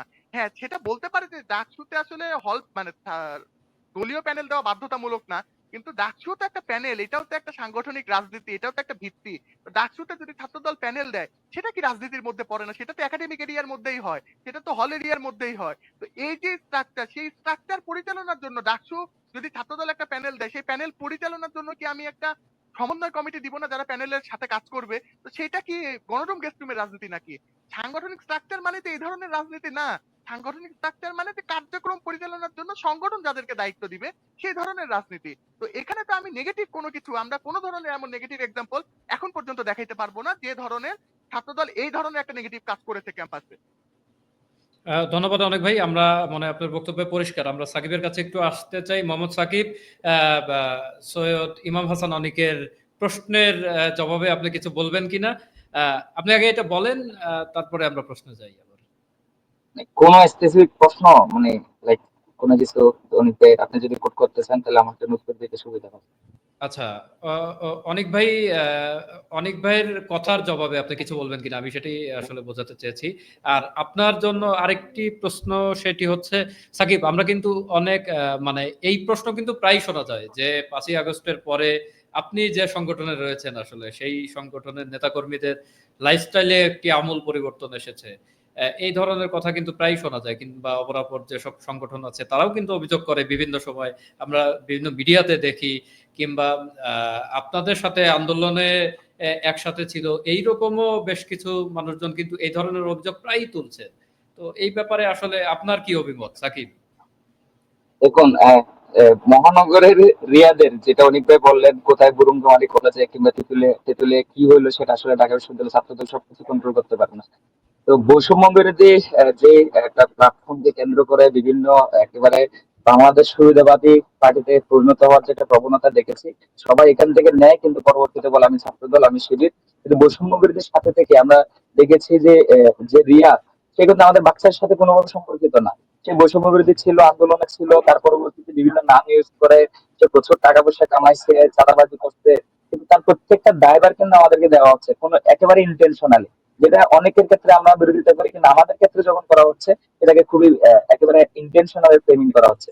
আর আমাদের যে ছাত্র রাজনীতিতে, আমাদের যে ছাত্র সংসদের যে মেইন দায়িত্বশীল যারা রয়েছে, তাদের লাইফ স্টাইলের দিকে তাকালে আপনি দেখবেন আব্দুল কাদের ভাই এখন কিভাবে চলেন, বাকের ভাই কিভাবে চলেন, অন্যান্য যারা আছে তারাও কিভাবে চলেন। এখন দুই একটা মহানগর কিংবা হচ্ছে কোথাও চিটাগাং এর কোনো দুর্নীতি, কারো বৈষম্য বিরোধীর ব্যানারে, তাদের সাথে আমার একটা জার্নি ছিল, বৈষম্য বিরোধীর সবাই থেকেছি, অনেকদিন থেকেছি। কিন্তু তাদের এই বিচ্ছিন্ন ঘটনাগুলোকে আসলে আমাদের একটা ছাত্র সংগঠন হিসেবে যখন আমরা তৈরি হয়ে গেছি, প্রতিষ্ঠিত হয়েছি, সেগুলোকে ফ্রেমিং করাটা আমি মনে করি একেবারেই রাজনৈতিক উদ্দেশ্য প্রণোদিত, সেগুলো একটা সুস্থ রাজনৈতিক প্রতিযোগিতায় কখনো থাকতে পারে না। আর দ্বিতীয়ত অনেক কাজে যে ছাত্র রাজনীতি, আমি অবশ্যই ঢাকা বিশ্ববিদ্যালয় ছাত্র দলের সহনশীল রাজনৈতিক প্রত্যাশা সবসময় করি, যেটা ট্রুথ সেটাকে সবসময় আমি অবশ্যই এক্সপ্লেন করি এবং সেটাকে স্বীকার করি। কিন্তু আমরা দেখেছি অনেকের মধ্যেই একটা যে প্রশাসনের ভূমিকা নিজে নিয়ে নেওয়ার একটা প্রবণতা, শহীদুল্লাহ ছাত্রদলের সদস্য সচিব যে যখন বলে আসলে যে কারো সিট লাগলে, সিট না পেলে আমাকে জানায়, সেই স্ক্রিনশট গুলো যখন ভাইরাল হয়, সেটা আসলে সাধারণ শিক্ষার্থীদের মধ্যে একটু মানে শঙ্কা, ভয় জাগে। আমরা যেই ভয় থেকে আসলে উত্তরণের চেষ্টা করছি বারবার, যেই ভয় সাধারণ শিক্ষার্থীরা পাচ্ছে, সেই ভয় থেকে আমরা যে ছাত্র রাজনীতি সম্পর্কে সচেতন করা, নিজেদের অধিকার সম্পর্কে সচেতন করার জন্য যে প্রচেষ্টা আমরা 5ই আগস্টের পরবর্তী সময়গুলোতে সবাই করে যাচ্ছি, সম্মিলিত চেষ্টা, কিন্তু সেই ভয়গুলো কিন্তু থেকে যাচ্ছে, সেই সংখ্যাগুলো কিন্তু থেকে যাচ্ছে। তো সেই জায়গা থেকে আমরা আসলে সাধারণ শিক্ষার্থীদের ইমোশনস কি, সাধারণ শিক্ষার্থীদের ট্রমা কি, সেগুলোকে যদি শুধুমাত্র একটা আমরা রাজনৈতিক উদ্দেশ্য করতেছি, এভাবে যদি আসলে টেগিং করা হয়, সেই বইটা কিন্তু কখনো কেটে যায় না। আমরা ছাত্র দলে যদি সমালোচনা করি, সেটা রাজনীতির ভালোর জন্য আমরা করি। অনেক ভাইয়ের সাথে আমার মানে যে কোনো প্রয়োজন আমি ওনার কাছে রিচ করতে পারি এমন ভালো সম্ভব। কিন্তু অনেক ভাই ছাত্র দলের যখন একটা কনস্ট্রাকটিভ সমালোচনা আমি যখন করি, ডাজন্ট নেসেসারিলি মিনস আমি পুরো ছাত্র দলের যারা ব্যক্তিত্ব আছে সবার পার্সোনাল লাইফ নিয়ে আমরা সমালোচনা করি। আগস্টের পরবর্তীতে আমার একটা মানে পুরো প্যারাডক্স ক্রিয়েট হয়েছে, যে আমরা দেখেছি আগে রাজনৈতিক ভাবে কিছু হলে রাজনৈতিক ভাবে সমালোচনা করা হতো, কিন্তু তার পরিবর্তে আমরা দেখেছি কোন রাজনৈতিক কিছু হলে সেটাকে ব্যক্তি কেন্দ্রিক একটা ক্যারেক্টার অ্যাসাসিনেশন, সেটা উভয় পক্ষে, সেটা শিবির, ছাত্রদল, ছাত্র, অনেককে ভাবে করা হচ্ছে। আমাদের এক বিশেষ করে যারা নারী নেত্রী ছিল গণ অভ্যুত্থানের, আজকেও আমাদের অনেক একজন নারী নেত্রী সামিয়া মাসুদ মুমু, তাকেও বিভিন্ন পুরোনো ছবি দিয়ে ট্যাগিং করা হচ্ছে বিভিন্ন ফেক আইডির মাধ্যমে। ছাত্র দলের অনেক নেত্রী আছে, মনসুর আপু, তার নামেও অনেকভাবে আমরা দেখেছি যে বিভিন্ন ফেক আইডির মাধ্যমে, বট আইডির মাধ্যমে তাদের ক্যারেক্টার অ্যাসাসিনেশন করা হচ্ছে। এই জিনিসগুলোকে আমরা বারবার নিরুৎসাহিত করি, যেগুলোকে রাজনীতির অঙ্গন আমরা কখনো স্পেস দিতে চাই না, সেগুলোকে রাজনৈতিক টুল হিসেবে আমরা 5 আগস্টের পরে কিভাবে যেন আমরা রাজনৈতিক ইনস্ট্রুমেন্ট হিসেবে আমরা ব্যবহার করতে অনেক বেশি মজা পাচ্ছে, এক প্রকার অনুপ্রেরণা পাচ্ছে, আগ্রহ পাচ্ছে। তো আমি মনে করি ছাত্র রাজনীতির যে ফরম্যাটটা আসলে আমাদের এখন হওয়া উচিত, ছাত্র রাজনীতি যারা করবেন, ছাত্র সংসদ নির্বাচনের মাধ্যমে কিন্তু এই যে ছাত্ররা তাদের সাধারণ শিক্ষার্থীদের কাছে দায়বদ্ধ থাকবে, কার লাইফ স্টাইলে কতটুকু পরিবর্তন আসছে, সেই লাইফ স্টাইলের পরিবর্তনের ছোঁয়া কিন্তু তার ভোটের ব্যালট বক্সে পড়বে। সেই জায়গা থেকে আমরা গণতান্ত্রিক ছাত্র সংসদ যখন থেকে প্রতিষ্ঠিত হয়েছি, তখন থেকে আমাদের শব্দে আমরা ছাত্র সংসদ নামটা দিয়েছি, গণতন্ত্রের নামটা দিয়েছি। আমরা বিশ্বাস করি যারা বাংলাদেশ জাতীয় ছাত্র দল, তাদের গণতন্ত্রের জন্য এই লড়াই, প্রত্যেকটা ছাত্র সংগঠন যারা ফেসিবাদ বিরোধী ছিল, প্রত্যেকের এই গণতন্ত্রের জন্য লড়াই। সেই জায়গা থেকে আমরা মনে করি প্রত্যেকের লাইফ স্টাইল, প্রত্যেক ছাত্র রাজনীতির লাইফ স্টাইল, প্রত্যেক ছাত্র রাজনীতির যে নতুন আদর্শ, নতুন আকাঙ্ক্ষা, প্রত্যেকটা সবকিছু কিন্তু বিচার করে সাধারণ শিক্ষার্থীরা তাদের ভোট দিবে। সো আমরা যদি ছাত্র সংসদ নির্বাচনগুলো বাস্তবায়ন করতে পারি, প্রতি বছর যদি আমরা ক্যালেন্ডার ইভেন্টে পরিণত করতে পারি, তাহলে লেভেল প্লেইং ফিল্ডে কিন্তু কখনো আসবে না। প্রতি বছর যদি শেখ হাসিনা যে 5 বছর পর পর যদি নির্বাচনগুলো আয়োজন করতো, বাংলাদেশে কিন্তু কোনো ফেসিলিটি পাওয়ার মতো না। বাংলাদেশে কিন্তু কোনো লেভেল প্লেইং ফিল্ডের জন্য কোনো কথাবার্তা বলা লাগতো না, দাবি দেওয়া দেওয়া লাগতো না, চেষ্টা প্রস্তাবনা দেওয়া লাগতো না। যখন গণতন্ত্র থাকে, যখন ছাত্র সংসদের নির্বাচনগুলো যখন প্রতিষ্ঠিত হবে, তখন একটা শিক্ষার্থী তার গণতন্ত্রের মূল্যবোধ চর্চা করতে হবে, যে তার কাছে ছাত্র নেতা সাধারণ শিক্ষার্থীদের কাছে দাবিতে থাকতে পারে, তখন তার মধ্যে একটা অন্য রকমের স্বচ্ছতা, জবাবদিহিতা, এগুলো ট্রান্সপারেন্সি, এগুলো নিশ্চিত হবে। সেই জায়গা থেকে আমি মনে করি ছাত্র রাজনীতির যে আসলে বেপরোয়া একটা রাজনীতির কালচার, সেটা বন্ধ করতে হলে অবশ্যই রাজনীতির ছাত্র সংসদ নির্বাচনগুলোতে প্রত্যেকটা ছাত্র সংগঠনের ছাত্রদের সাকিব, আমরা পরিষ্কার শুনতে পাচ্ছি না আপনাকে। আবারও সংযোগে একটু সমস্যা হয়েছে। থেকে এখন শোনা যাচ্ছে। আহ, একটু অপেক্ষাকৃত বেটার শোনা যাচ্ছে। হ্যাঁ সাকিব, বলেন। তো আপনি সেই জায়গা থেকে আমরা ছাত্র রাজনীতির যে স্বচ্ছতা, জবাবদিহিতা, এগুলো নিশ্চিত করার জন্য আমরা ছাত্র সংসদ নির্বাচনের কথা বলি। মানে ছাত্র রাজনীতি, সে ঢাকা বিশ্ববিদ্যালয়ের রাজনীতি বাদ দিয়ে এসে কোথাও টেন্ডারবাজি করতেছে কিনা, সে কোথাও চাঁদাবাজি করছে কিনা, সে কোথাও কারোর সাথে ক্যান্টিনে খাওয়া খাচ্ছে কিনা, তার প্রত্যেকটা রিফ্লেকশন কিন্তু ব্যালট বক্সে পড়বে। ঢাকা ইউনিভার্সিটির শিক্ষার্থী অনেকবার যেটা বলেছেন, আমি মনে করি they are highly political, they know everything, they observe everything. তো ওই জায়গা থেকে ঢাকা ইউনিভার্সিটির শিক্ষার্থীরা যে অরাজনৈতিক ভাবে ট্যাগিং করা হয়, অরাজনৈতিক একটা ক্যাম্পাসের পায়তারা আমরা অনেকের মধ্যে যেটা দেখি, আমি মনে করি সেটা একেবারে পুরোপুরি একটা ভ্রান্ত ধারণা। তো সেই জায়গা থেকে আমরা যদি ছাত্র সংসদ নির্বাচন গুলো কার্যকর করতে পারি, ছাত্র সংসদ নির্বাচনের মধ্যে গণতান্ত্রিক মূল্যবোধটা নিশ্চিত করতে পারি, স্বচ্ছতা নিশ্চিত করতে পারি, তাহলে আমি মনে করি ছাত্র নেতাদের যে লাইফ স্টাইল, ছাত্র নেতাদের যে ছাত্র রাজনীতির যে কালচার, সবকিছুরই পরিবর্তন করতে পারবে। যখন একটা দেশে গণতন্ত্র থাকে, যখন একটা ছাত্র নেতা এবং ছাত্র প্রতিনিধি প্রত্যেকে তারা শিক্ষার্থীদের কাছে দায়বদ্ধ থাকে, তখন কিন্তু তার ওই যে শিক্ষার্থীদের যে চাহিদা, শিক্ষার্থীদের যে প্রত্যাশাগুলো, সেগুলো পূরণে আমি মনে করি সেই কমিটমেন্ট থেকে রাজনীতিটা করতে হবে। সেই জায়গা থেকে আমরা সবসময় নির্বাচনের কথা বলি, রাজনৈতিক যে মূল্যবোধ, গণতান্ত্রিক মূল্যবোধ, সেই প্রত্যাশা থেকে কিন্তু আমরা বারবার বলি এবং বাকিদেরকে আমরা নির্বাচনগুলোতে আহ্বান করি। ধন্যবাদ। সাকিব, ধন্যবাদ আপনাকে। আপনার কাছে আবারও আমরা আসবো। আমরা সংযোগ হারিয়ে ফেলছিলাম প্রায়। আচ্ছা, আবারও আপনাকে শুনবো সাকিব। আমরা আবারও একটু সৈয়দ ইমাম হাসান অনিক আপনার কাছে যেতে চাই। অনেক ভাই, এই অভ্যুত্থান পরবর্তী বাংলাদেশে আসলে আমরা যখনই ছাত্র রাজনীতিতে কিংবা জাতীয় রাজনীতিতে সার্বিকভাবে একটি সংস্কার আসবে, এরকমই প্রত্যাশা ছিল আমাদের, কিংবা আপনারাও অনেক সময় এরকম প্রত্যাশার কথা জানিয়েছেন। ছাত্র রাজনীতির যে গুণগত পরিবর্তন আসতে যাচ্ছে, কিংবা আপনারাও চেষ্টায় আছেন, আহ, এ ধরনের কথা কিন্তু শুনি প্রায় আমরা। কিন্তু একটা ব্যাপার কি অনেক ভাই, এখনো কিন্তু আমরা দেখি যে প্রোটোকল সংস্কৃতি ছাত্র রাজনীতির একটি অন্যতম মানে পার্ট হিসেবে মনে করা হয় এই প্রোটোকল সংস্কৃতিকে।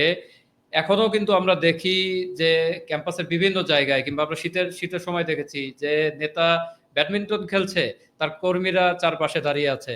আহ, এই এই যে এই ধরনের প্রোটোকল সংস্কৃতি, এই কিংবা এই মধুর ক্যান্টিনে গিয়ে নেতাকে সালাম দিয়ে আসা, কিংবা ক্লাস টাইমে নেতার পিছে যাওয়া, এই ব্যাপারগুলো আসলে কিভাবে দেখেন অনেক ভাই? আপনি ব্যক্তিগতভাবে কিভাবে দেখেন? আর ছাত্রদল কি আসলে এই সংস্কৃতির কখনো পরিবর্তন আনবে অনেক ভাই? এখানে আসলে আমি ব্যক্তিগতভাবে যদি বলি, আমি সর্বোচ্চভাবে এই প্রোটোকল রাজনীতির বিরোধী। আমি অনেক ভাই, কখনোই চাই না মাইক্রোফোনটা একটু কাছে ধরবেন। জি। যে আমি ব্যক্তিগতভাবে সবসময় এই প্রোটোকল রাজনীতির বিরোধী। সাংগঠনিকভাবে ছাত্রদল সর্বোচ্চভাবে এই প্রোটোকল রাজনীতিকে ডিসকারেজ করে। এবং আপনি যে এক্সাম্পলের কথা বললেন, আসলে এই এক্সাম্পলটা আমার কাছে মনে হয় যে কিছুটা ভুল বোঝাবুঝির কারণে হয়েছে। কারণ আমরা নিজেরাও ব্যাডমিন্টন খেলেছি। তো দেখা যায় কি যে ব্যাডমিন্টন খেলতে ৩০ জন ৪০ জন একসাথে আছে। কিন্তু খেলে তো ৪ জন। তো বাকি ২৬ জনকে আসলে বসে থাকা তো আসলে প্রোটোকলের মধ্যে পড়ে না। ওইটা তো আসলে তারা মানে ৪ জন চেঞ্জ হইলে আরো ৪ জন খেলবে, তারপরে আরো ৪ জন খেলবে। এভাবেই কিন্তু হয়। তো সেই জায়গা থেকে আসলে সেটা কিন্তু প্রোটোকলের জন্য খুব বেশি হয় না। আর যেটার এক্সাম্পল আপনি বলছেন যে অনেক সময় দেখা যায় কি কেন্দ্রীয় সংসদের সভাপতি সেক্রেটারি তারা ব্যাডমিন্টন খেলতে আসে। তখন যেটা হয় যে আমরা আশেপাশে যারা থাকি তারা তো সবাই তার সাথে একটু, যেহেতু তাদেরকে আমরা সবসময় পাই না ক্যাম্পাসে, তাদের সাথে একটু সৌহার্দ্য বিনিময় করতে, সালাম দিতে বা দেখা করতে, যে ভাই কেমন আছেন, কি খবর, কোনো সমস্যা আছে কিনা, বা কোনো কেমন চলতেছে সবকিছু, এটা কুশল বিনিময় করতেও কিন্তু আমরা তাদের কাছাকাছি যাওয়ার চেষ্টা করি। সেই জায়গা থেকে কিন্তু ওই যখন ওই ৪ টা কোর্টের মানুষজন ১ টা কোর্টের কাছাকাছি আসে, তখন মনে হয় আসলে সেটা প্রোটোকল। সেটা কিন্তু আসলে প্রোটোকল পুরাপুরি আমরা মানে যে প্রোটোকলের কথা আমরা দেখে আসছি, সেই ধরনের প্রোটোকল কিন্তু এটা না। যে আমি হল থেকে বের হবো, সবাইকে বলতেছি, "এই তুমি হল গেটে আসো। আমরা সবাই একসাথে হয়তো হাঁটতে, হাঁটতে একটা জায়গায় যাবো। বা কোনো একটা জায়গায় যেয়ে চা খাবো, বসবো বা কোনো ব্যক্তিগত কার্যক্রমে যাবো।" এই ধরনের প্রোটোকল কিন্তু ছাত্রদলের এখন এই ধরনের কোনো কালচারে নাই। আমরা টিএসসি তে যেটা যাই, দেখা যায় যে টিএসসি তে সন্ধ্যার পরে আমরা সবাই একসাথে বিভিন্ন দোকানে যার, যার মতো করে আড্ডা দিতেছি। টিএসসি তে চা খাইতেছি বা বিভিন্ন ধরনের গল্প করতেছি বা রাজনৈতিক আড্ডা দিতেছি। এই ধরনের কার্যক্রম হয়। তখন যখন প্রেসিডেন্ট সেক্রেটারি যদি কেউ ওখানে আসে, তখন কি হয়? আশেপাশে যারা আছে সবাই সবাই তাকে একটু সালাম দিতে যায় বা দেখা করতে যায়। এইটা কিন্তু প্রোটোকল মানে ওই গতানুগতিক প্রোটোকলের মধ্যে পড়ে না। এরকম কিন্তু না যে তারা ২ ঘন্টা ওখানে দাঁড়ায় আছে, আমরা ২ ঘন্টা তার সাথে দাঁড়ায়, দাঁড়ায় দেখতেছি যে সে কি করে না করে। তাকে আমরা সালাম দিয়ে দেখা যাচ্ছে আমরা নিজেদের কার্যক্রমে আবার ফেরত চলে আসতেছি। তো ওই যে গতানুগতিক প্রোটোকল, সেই প্রোটোকল কখনোই আর ছাত্র রাজনীতিতে ফেরা উচিত না এবং আমার মতে সেটা কখনো আর ফিরবে না। আপনি এখন দেখবেন ঢাকা বিশ্ববিদ্যালয়ের ছাত্রদলের সভাপতি, সেক্রেটারি তারা কোন ধরনের প্রোটোকল ছাড়াই কিন্তু ঘোরাফেরা করে। হ্যাঁ, যদি কোনদিন প্রোগ্রাম থাকে তখন হয়তো তারা সবাইকে একসাথে করে তারপরে মিছিল মিটিং করা সে ধরনের কার্যক্রম যায়। কিন্তু এছাড়া যদি সেক্রেটারি বা প্রেসিডেন্টকে দেখেন, তারা হয়তো একটা মোটরসাইকেলে ২ জন করে তারা নিয়ে ঘুরে বেড়াচ্ছে। তারা বিভিন্ন হলে যাচ্ছে, বিভিন্নভাবে দেখতেছে, কর্মীদের সাথে কুশল বিনিময় করতেছে। ওই ওই যে পুরাতন যে ছাত্রলীগীয় কালচার, যেটাকে আমরা প্রোটোকলের কালচার বলি, সেই প্রোটোকলের কালচার ফেরত আসার আর কোনো সুযোগ নাই। ধন্যবাদ অনেক ভাই। অনুষ্ঠান প্রায় আমরা শেষ পর্যায়ে চলে এসেছি। একদম শেষের দিকের একটি করে প্রশ্ন নিতে চাই। সাকিব, আপনার কাছে একটু যেতে চাই। সাকিব, একটি কথা ক্যাম্পাসে বহুল পরিচিত, প্রচলিত যে আপনাকে নিয়ে, যে আপনি একজন আহ, অত্যন্ত সুপরিচিত এনসিপি নেতার খুব ঘনিষ্ঠ ছোট ভাই। তো সাকিব, আমার প্রশ্ন হচ্ছে, ডাকসু ছোট ভাই। নির্বাচনে কি হ্যাঁ, ডাকসু নির্বাচনে কি তিনি আপনাকে সহযোগিতা করবেন কিনা, কিংবা আপনার জন্য বিশেষ কোনো ভূমিকা তিনি পালন করবেন কিনা, সাকিব? দেখুন, আমরা আসলে প্রশ্নটা খুবই ফানি। আমি কিভাবে বলবো বুঝতেছি না। আমাদের সাথে গণঅভ্যুত্থানের যে নাহিদ ভাই, আসিফ ভাই, আসাদ ভাই, সার্জিস ভাই, তারা কিন্তু আমাদের নেতা ছিল না কখনো। তারা আমাদের এখনো আমরা মনে করি সহযোদ্ধা। এই যে অনিক ভাইরাও আছেন আমাদের সহযোদ্ধা। সেই জায়গা থেকে এই যে আপনি যার কথা বলেছেন তাদের সাথে আমাদের রাজনৈতিক পথ চলা অ্যাক্টিভিজম সে ২০২২ সাল থেকে। আমি যখন প্রথম বর্ষে প্রথম সপ্তাহে আসি, এই যে অটোমেটেড পদ্ধতিতে রেজিস্টার বিল্ডিং সংস্কার করার জন্য প্রথম সপ্তাহ থেকে কিন্তু আমি অ্যাক্টিভিজম শুরু করি ওনার সাথে। তো সেই জায়গা থেকে ওনার সাথে আমাদের সম্পর্ক আছে। এখন উনি এনসিবি তে গিয়েছে বলে আমি তার সাথে সম্পর্কটা নষ্ট করতে পারি না। সো দ্যাট ডাজন্ট নেসেসারিলি মিন যে আসলে উনি আমার রাজনৈতিক এভাবে এখানে কোনো ধরনের ইনফ্লুয়েন্স কিংবা কোনো কিছু আসলে হয় ক্যাম্পাসে। আমরা সে ধরনের রাজনীতি কখনো প্রত্যাশা করি না। আমরা সবাই স্বতন্ত্র রাজনীতি করি এবং বাংলাদেশ গণতান্ত্রিক ছাত্র সংসদ নিজেদের গণতান্ত্রিক মূল্যবোধ চর্চার মাধ্যমে, নিজেদের স্বতন্ত্র রাজনীতির মাধ্যমে কিন্তু ক্যাম্পাস তাদের ছাত্র রাজনীতির কার্যক্রমগুলো পরিচালনা করে। এবং ডাকসুকে কেন্দ্র করে আসলে আমাদের নিজস্ব প্ল্যান প্রোগ্রাম সবকিছু রয়েছে। ৫ই আগস্টের পরবর্তী সময়গুলো কিন্তু আমরা গণতান্ত্রিক ছাত্র সংসদ প্রতিষ্ঠারও আগে আপনারা দেখেছেন সবচেয়ে বেশি সোচ্চার ছিলাম ডাকসুরে আমরা। গণতান্ত্রিক মূল্যবোধ চর্চার জন্য সবচেয়ে বেশি সোচ্চার ছিলাম আমরা। আমাদের যে ছাত্র নেতৃত্ব সেগুলো যাতে জবাবদিহিতার ভিত্তিতে সবচেয়ে বেশি সোচ্চার ছিলাম আমরা। প্রশাসনকে প্রথম দিন থেকেই সবচেয়ে বেশি সংস্কার গুলো দিয়ে আসছে আমরা। হয়তো বা ছাত্রদল একটি না অরাজনৈতিক অনেকগুলি ক্যাম্পাসের সংস্কার জন্য তো সোচ্চার ছিল। অরাজনৈতিক ক্যাম্পাসের জন্য তো রাজনৈতিক সোচ্চার ক্যাম্পাসের ছিল। জন্য আমরা অনেক অরাজনৈতিক ক্যাম্পাসের জন্য অনেকে ছিল, কিন্তু আমরা তো রাজনৈতিক দলই গঠন করেছি, আমরা ছাত্র রাজনৈতিক দলে গঠন করেছি। দল হওয়ার পরও আমরা গিয়েছি, দল হওয়ার আগে আমরা ডাকসুর জন্য ক্যাম্পেইন করেছি, ডাকসুর সংস্থা প্রস্তাবনা করে দিয়েছি। আমাদের বিভিন্নভাবে আমরা পূর্বাপরের যে আছে বিভিন্ন ধরনের ইন্টেলেকচুয়াল জায়গাগুলো আছে সেগুলো থেকে ডাকসুর ক্যাম্পেইন গুলো করেছি। জরুরি ছাত্র রাজনীতি গুণগত পরিবর্তনের জন্য ছাত্র রাজনীতি জরুরি, সেটা নিয়ে আমরা কথা বলেছি। সেই জায়গা থেকে আসলে আমরা ছাত্র রাজনীতিতে নতুন মডেল সেটাকে আমরা মনে করি ছাত্র নির্বাচন, ছাত্র নেতৃত্ব যে তৈরি করা সেটা আমি মনে করি ছাত্র নির্বাচন করি। আমাদের যে গণতান্ত্রিক মূল্যবোধ চর্চার একটা সবথেকে গ্রহণযোগ্য এবং ভালো প্ল্যাটফর্ম সেটা কিন্তু আমাদের ডাকসু। এই ডাকসুর মাধ্যমে কিন্তু তাদের ছাত্র নেতৃত্বগুলো তাদের অধিকারের জন্য কথা বলে। সাকিব, আমরা আবারও সংযোগ হারিয়ে ফেলতেছি মনে হচ্ছে। সেটা আসলে হ্যাঁ, হ্যাঁ, এবার শোনা ঠিক আছে, যাচ্ছে। ঠিক আছে। হ্যাঁ, সেই জায়গা থেকে আমরা সবসময় এই ছাত্র নির্বাচন নিয়ে কথা বলেছি, যাতে একটা ছাত্র নেতৃত্বগুলো সাধারণ শিক্ষকদের কাছে দায়বদ্ধ থাকে, ছাত্র নেতৃত্বগুলো সাধারণ শিক্ষকদের কমিটমেন্ট নিয়ে তাদের রাজনৈতিক কার্যক্রম পরিচালনা করে তাদের অধিকারের জন্য কিন্তু ছাত্র নির্বাচন বলে কাজ করবে। তো সেই জায়গা থেকে আমরা প্রথম থেকে আপনি দেখেছেন গণতান্ত্রিক ছাত্র সবসময় নেতৃত্বের জন্য অনেক বেশি পজিটিভ ছিল, এখনো আছে। আমাদের সব সর্বোচ্চ প্রস্তুতি রয়েছে।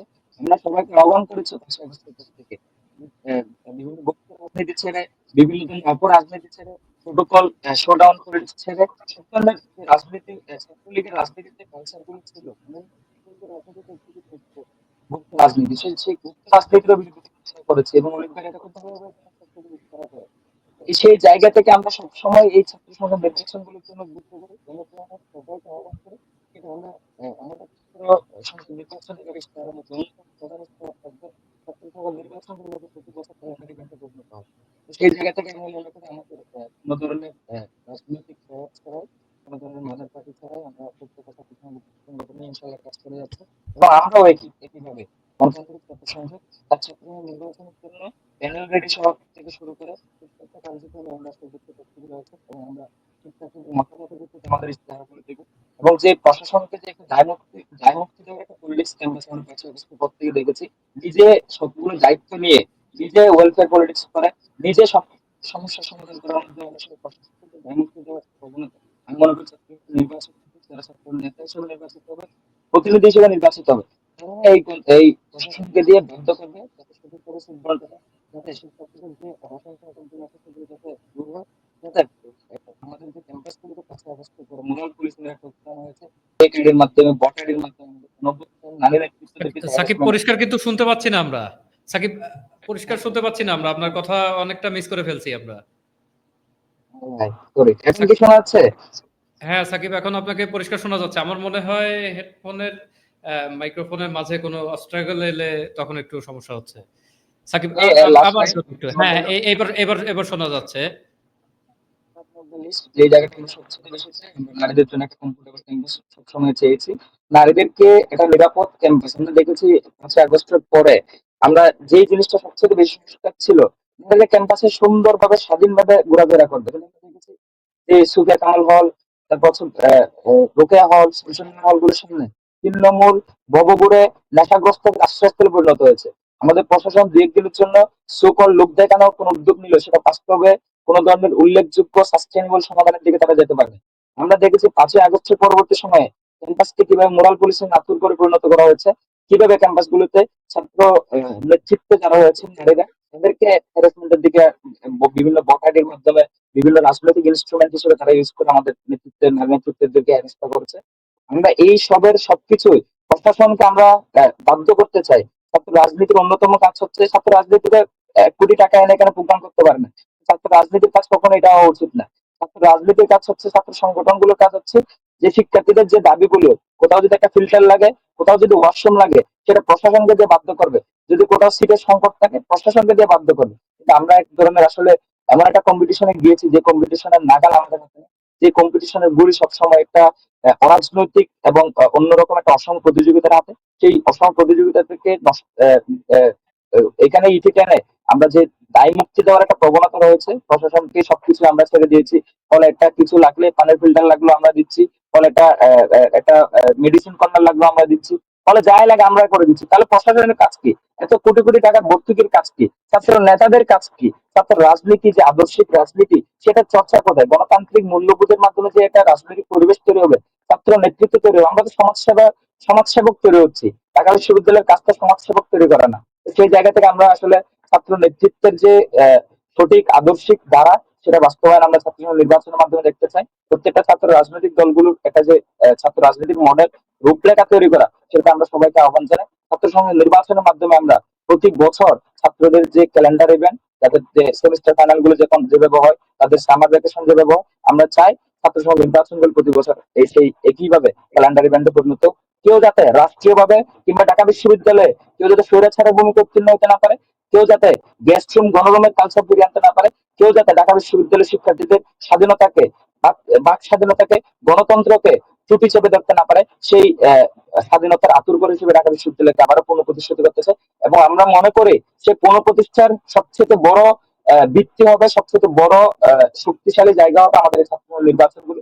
তা আমরা সবাইকে আহ্বান করবো, হার জিত যাই হোক, ছাত্র সংঘের নির্বাচনগুলো যদি আমরা কার্যকর করতে পারি, তাহলে আমি মনে করি বাংলাদেশ ছাত্র রাজনীতি একটা পরিবর্তন আসবে। এই ছাত্র নেতৃত্বরাই যারা জবাবদিহিতার রাজনীতি প্র্যাকটিস করবে, যারা ডেমোক্রেটিক প্র্যাকটিস গুলোর মধ্যে দিয়ে যাবে, যারা স্বচ্ছতা, জবাবদিহিতার, দায়বদ্ধতার জায়গা থেকে তারা রাজনীতি শিখবে, তারা জাতীয় পর্যায়ে রাজনীতিতে গিয়ে অনেক বেশি ভালো করবে। ধন্যবাদ। জিজ্ঞেস করতে চাই আপনার কথা আপনি আপনি কি ডাকসু নির্বাচনে অংশগ্রহণ করছেন কিংবা এই ধরনের কোনো ইচ্ছা কি আপনার রয়েছে কিনা সাকিব? হ্যাঁ, আচ্ছা আমরা যেহেতু সাংগঠনিক ভাবে আছি, অনেকভাবে সাংগঠনিক ভাবে আছে, আমাদের আসলে একটা ইন্টারনাল ডেমোক্রেটিক প্র্যাকটিসের মাধ্যমে আসলে আমাদের প্যানেল গুলো হয়। তো যেহেতু প্যানেলের সিদ্ধান্ত আগামীকাল কিংবা পরশু দিনই আসবে, তো আমরা আসলে সবাইকে প্রেস ব্রিফিং এর মাধ্যমে জানিয়ে দেবো। তবে সোফার আশাবাদে আমরা যেহেতু প্রথম দিন থেকে ছাত্র রাজনীতি করি, ছাত্র রাজনীতির জন্য আমরা একটা ডাকসুকে কিংবা যে কোনো ধরনের গণতান্ত্রিক প্রক্রিয়াকে আমরা একটা ইভেন্ট হিসেবে দেখি। সেই ইভেন্টে অবশ্যই আমরা পার্টিসিপেট করবো, এবং ব্যক্তিগত জায়গা থেকে সবসময় ইচ্ছা ছিল ডাকসুকে ডাকসুকে সেলিব্রেট করা, ডাকসুকে এন্টারটেইন করা, ডাকসুর মাধ্যমে ছাত্রদের অধিকার প্রতিষ্ঠিত করা। তো সেই জায়গা থেকে আশা রাখি ইনশাল্লাহ আমরা এই কেন্দ্রীয় সংসদে ইনশাল্লাহ ইলেকশন করব। সাকিব, যদি নির্বাচন করেন কিংবা যদি আপনি আসলে নির্বাচিত হন, সেই ক্ষেত্রে আমি যদি ভুল না করি আপনি বিশ্ববিদ্যালয়ের আন্তর্জাতিক সম্পর্ক বিভাগের শিক্ষার্থী। জি, আহ, জি, জি। হ্যাঁ, তো সেই জায়গা থেকে আসলে যদি আপনি এরকম আহ, আহ, শিক্ষার্থীদের প্রতিনিধিত্ব করার সুযোগ পান, আপনি আপনার যে একাডেমিক নলেজ সেটি আসলে কিভাবে আপনার নেতৃত্বের সাথে মিক্স করে কিভাবে কাজ করবেন কিংবা কিভাবে শিক্ষার্থীদের জন্য কি করবেন, আসলে 1 মিনিটে একটু ছোট্ট করে সাকিব আমরা আপনার কাছে একটু জানতে চাই। দেখুন, গণঅভ্যুত্থানের পরবর্তীতে যে জায়গাটাতে আমরা সবচেয়ে বেশি ব্যর্থ হয়েছি পুরো পৃথিবীতে, বিশেষ করে ইন্ডিয়ান প্রোপাগান্ডিস্ট মিডিয়া গুলো আমাদের জুলাই গণঅভ্যুত্থানকে একটা রাইটিস্ট ওয়েব হিসেবে দেখিয়েছে, তারা রাইটিস্ট মুভমেন্ট হিসেবে দেখিয়েছে। সেই জায়গা থেকে আমরা মনে করি একটা যে ইন্টারন্যাশনালি জুলাইকে প্রতিষ্ঠিত করা আমাদের যেটা সত্য, এটা যে গণমানুষের গণঅভ্যুত্থান ছিল, জনমানুষের গণঅভ্যুত্থান ছিল, ফেসিবাদ বিরোধী সব সাধারণ মানুষের একটা গণঅভ্যুত্থান ছিল, প্রায় 2000 মানুষের রক্তের বিনিময়ে এই গণঅভ্যুত্থান সম্পন্ন হয়েছে। সেই জায়গা থেকে সেই সত্যকে কিন্তু আমরা প্রতিষ্ঠিত করতে পারি না। একটা আইআর একাডেমিক স্টুডেন্ট হিসেবে আমার সবসময় ইচ্ছা ছিল, এবং বৈষম্য বিরোধী যখন আমি আইআর সেক্রেটারি হই পরবর্তীতে, আমার প্রথম কাজটাই ছিল হচ্ছে জুলাইকে নিয়ে প্রেস ব্রিফিং করা, বিভিন্নভাবে ইন্টারন্যাশনাল মিডিয়া গুলোর কাছে পৌঁছানো যেটা সত্য, ইন্টারন্যাশনাল যে মিডিয়া গুলো, বিশেষ করে ইন্ডিয়ার প্রোপাগান্ডিস্ট মিডিয়া গুলো যখন আমাদের জুলাইকে নিয়ে মিথ্যাচার করে যাচ্ছিল ক্রমাগত, সেগুলোর বিরুদ্ধে কাজ করা। তো আমি মনে করি আমার সেই যাত্রা, সেই জার্নি সবসময় থাকবে। আর আন্তর্জাতিক সম্পর্কের শিক্ষার্থী হিসেবে ঢাকা বিশ্ববিদ্যালয়ের শিক্ষার্থীদের সাথে যে ধরনের আসলে আকাঙ্ক্ষা প্রত্যাশা থাকে, তা ঢাকা বিশ্ববিদ্যালয়কে যে একটা বিশ্বমানের রাজনীতিতে পরিণত, বিশ্বমানের বিশ্ববিদ্যালয়ে পরিণত করা, ঢাকা বিশ্ববিদ্যালয়ের শিক্ষার্থীদেরকে যে বিশ্বমানের শিক্ষার্থীদের ফেসিলিটিস গুলো এখানে নিশ্চিত করা। আমরা দেখি আসলে আমরা যখন অনার্স মাস্টার্স কমপ্লিট করি, তারপরে কিন্তু আমরা আসলে জানি না কিভাবে হায়ার স্টাডির জন্য আমরা প্রিপারেশন গুলো নিব। আমাদের কোনো প্রপার কনসালটেশন পাইপলাইন কিন্তু আমাদের বিশ্ববিদ্যালয় প্রশাসন তৈরি করতে পারে না। আমাদের কিন্তু কোনো ধরনের সভা সেমিনার বিশ্ববিদ্যালয় কর্তৃক কিন্তু হয় না। যে ক্লাব গুলো রয়েছে তারা ব্যক্তিগতভাবে করলো, কোনোভাবে এটা আসলে একটা সাস্টেনেবল সমাধানের দিকে যেতে পারে না। যার কারণে আমাদের এক ধরনের বিসিএস মুখী একটা দৌড়ঝাঁপ, সবসময় একটা পড়াশোনা শেষ করে বিসিএস এর দিকে একটা, যে কোনো একটা চাকরি হলে যে উদ্দেশ্য নিয়ে আমরা হায়ার স্টাডিতে আসি, সেই উদ্দেশ্য সবসময় পূর্ণ থেকে যায়। আমার সবসময়ের একটা আমার এজেন্ডা, আমার ব্যক্তিগত জায়গা থেকে আন্তর্জাতিক সম্পর্ক বিভাগের শিক্ষার্থী হিসেবে আন্তর্জাতিক মানের একটা ফেসিলিটিস নিশ্চিত করা, আমাদের বিশ্ববিদ্যালয়ের সাথে অন্যান্য বিশ্ববিদ্যালয়ের যে ইন্টারন্যাশনাল প্রোগ্রাম গুলো আছে, অক্সফোর্ড কিংবা ভারতের যে ভালো ইউনিভার্সিটি গুলো আছে, সেই ইউনিভার্সিটি গুলোর সাথে একটা কোলাবোরেট করে সবসময় তাদের সাথে আপডেটেড থাকা। কিন্তু বিশ্বব্যাপী যে কোনো ধরনের একটা সংস্থা সেটাও কিন্তু মানবাধিকার লঙ্ঘন হয়। ওরা পৃথিবীর সাথে কানেক্ট করে আমাদের যে একটা ক্ষেত্র, আমাদের যে আসলে একটা ইনফ্লুয়েন্সিয়াল ক্ষেত্র, যেটা জিয়া রহমান করেছিলেন, সেই প্রত্যেকটা জিনিস আমাদের কাছে ইনফ্লুয়েন্স করতে পারে, প্রত্যেকটা জিনিসকে আমরা পরিচালনা করতে পারে। শুধুমাত্র ঢাকা বিশ্ববিদ্যালয়কে, ঢাকা বিশ্ববিদ্যালয় ঢাকা শহরের গণ্ডির মধ্যে না রেখে সমানের ইউনিভার্সিটিতে যাতে পরিণত করতে পারে, আমাদের বয়সটা যাতে পুরো পৃথিবীকে ছড়াতে পারে, এবং ঢাকা বিশ্ববিদ্যালয় শিক্ষার্থীদের জন্য যাতে বিশ্বমানের যে ফেসিলিটিস গুলো রয়েছে, আন্তর্জাতিক অন্যান্য ইউনিভার্সিটিগুলোতে যে ফেসিলিটিস গুলো, সেগুলো যাতে আমরা ঢাকা বিশ্ববিদ্যালয়ের শিক্ষার্থীরা পায়, কিভাবে হায়ার স্টাডির জন্য নিজেকে প্রস্তুত করবে, সেই প্রথম ধরনগুলো যাতে থাকে, কনসালটেশনের ব্যবস্থা করা, ঢাকা বিশ্ববিদ্যালয়ের শিক্ষার্থীদেরকে জন্য যে ইন্টারন্যাশনাল ভালো ভালো আহ, আহ, কি বলে ভালো ভালো ম্যাগাজিন গুলো রয়েছে, সেগুলো পাবলিকেশন গুলো রয়েছে, সেগুলো অ্যাক্সেস ইজি করা, এই জিনিসগুলো সবসময় আমাদের এজেন্ডা গুলো থাকে, যেগুলো সবসময় আমাদের সরকারের মধ্যে ছিল, সেগুলোকে বাস্তবায়ন করা, এই ফেসিলিটিস গুলোকে ঠিক করতে পারে, সেটা দেওয়া আমার অন্যতম একটা ইশতেহারের মতো আমি বলতে পারি।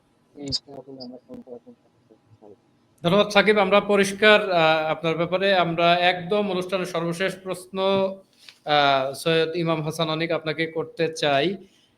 অনেক ভাই, আপনি কি ডাকসু নির্বাচনে আগ্রহী কিংবা ডাকসুতে আপনি প্রতিদ্বন্দ্বিতা করছেন কিনা, এ ধরনের কোনো সাংগঠনিক সিদ্ধান্ত আসলে আপনাদের মধ্যে হয়েছে কিনা, এইটা একটা বিষয়। আরেকটা বিষয়, যদি সুযোগ হয় কিংবা যদি আসলে আপনি নির্বাচনে অংশগ্রহণ করেন কিংবা প্রতিনিধিত্ব করার আসলে সুযোগ হয়, সেক্ষেত্রে শিক্ষার্থীদের জন্য কি চিন্তা, কি ভাবনা এটা আপনার কাছে রয়েছে, আমাদের যদি একটু জানান অনেক ভাই। ধন্যবাদ সিদ্ধি। এখানে আসলে আমি যেহেতু একটা সংগঠনের একজন কর্মী হিসেবে রয়েছি, সংগঠনের একজন আদর্শিক কর্মী হিসেবে রয়েছি, সেই জায়গা থেকে অনেক ভাই, আমাদের পরিষ্কার শুনতে পাচ্ছি না। জি। যেহেতু আমি একটি সংগঠনের একজন কর্মী, একজন পদধারী কর্মী, তো সেই জায়গা থেকে আমাদের সাংগঠনিক যে সিদ্ধান্ত, সেই সিদ্ধান্তর জন্য আমাদের একাধিকবার কথা হয়েছে। আমাদের একাধিকবার মিটিং চলছে। তারা হয়তো খুব দ্রুতই সিদ্ধান্ত জানাবেন। এখন পর্যন্ত সেরকম কোনো সাংগঠনিক সিদ্ধান্ত আসেনি যে আমরা কাকে ভিপি, ডিএস, এজিএস করে প্যানেল ঘোষণা করব। সেটা আশা করি খুব দ্রুত সময়ের মধ্যেই সেটা জানা যাবে।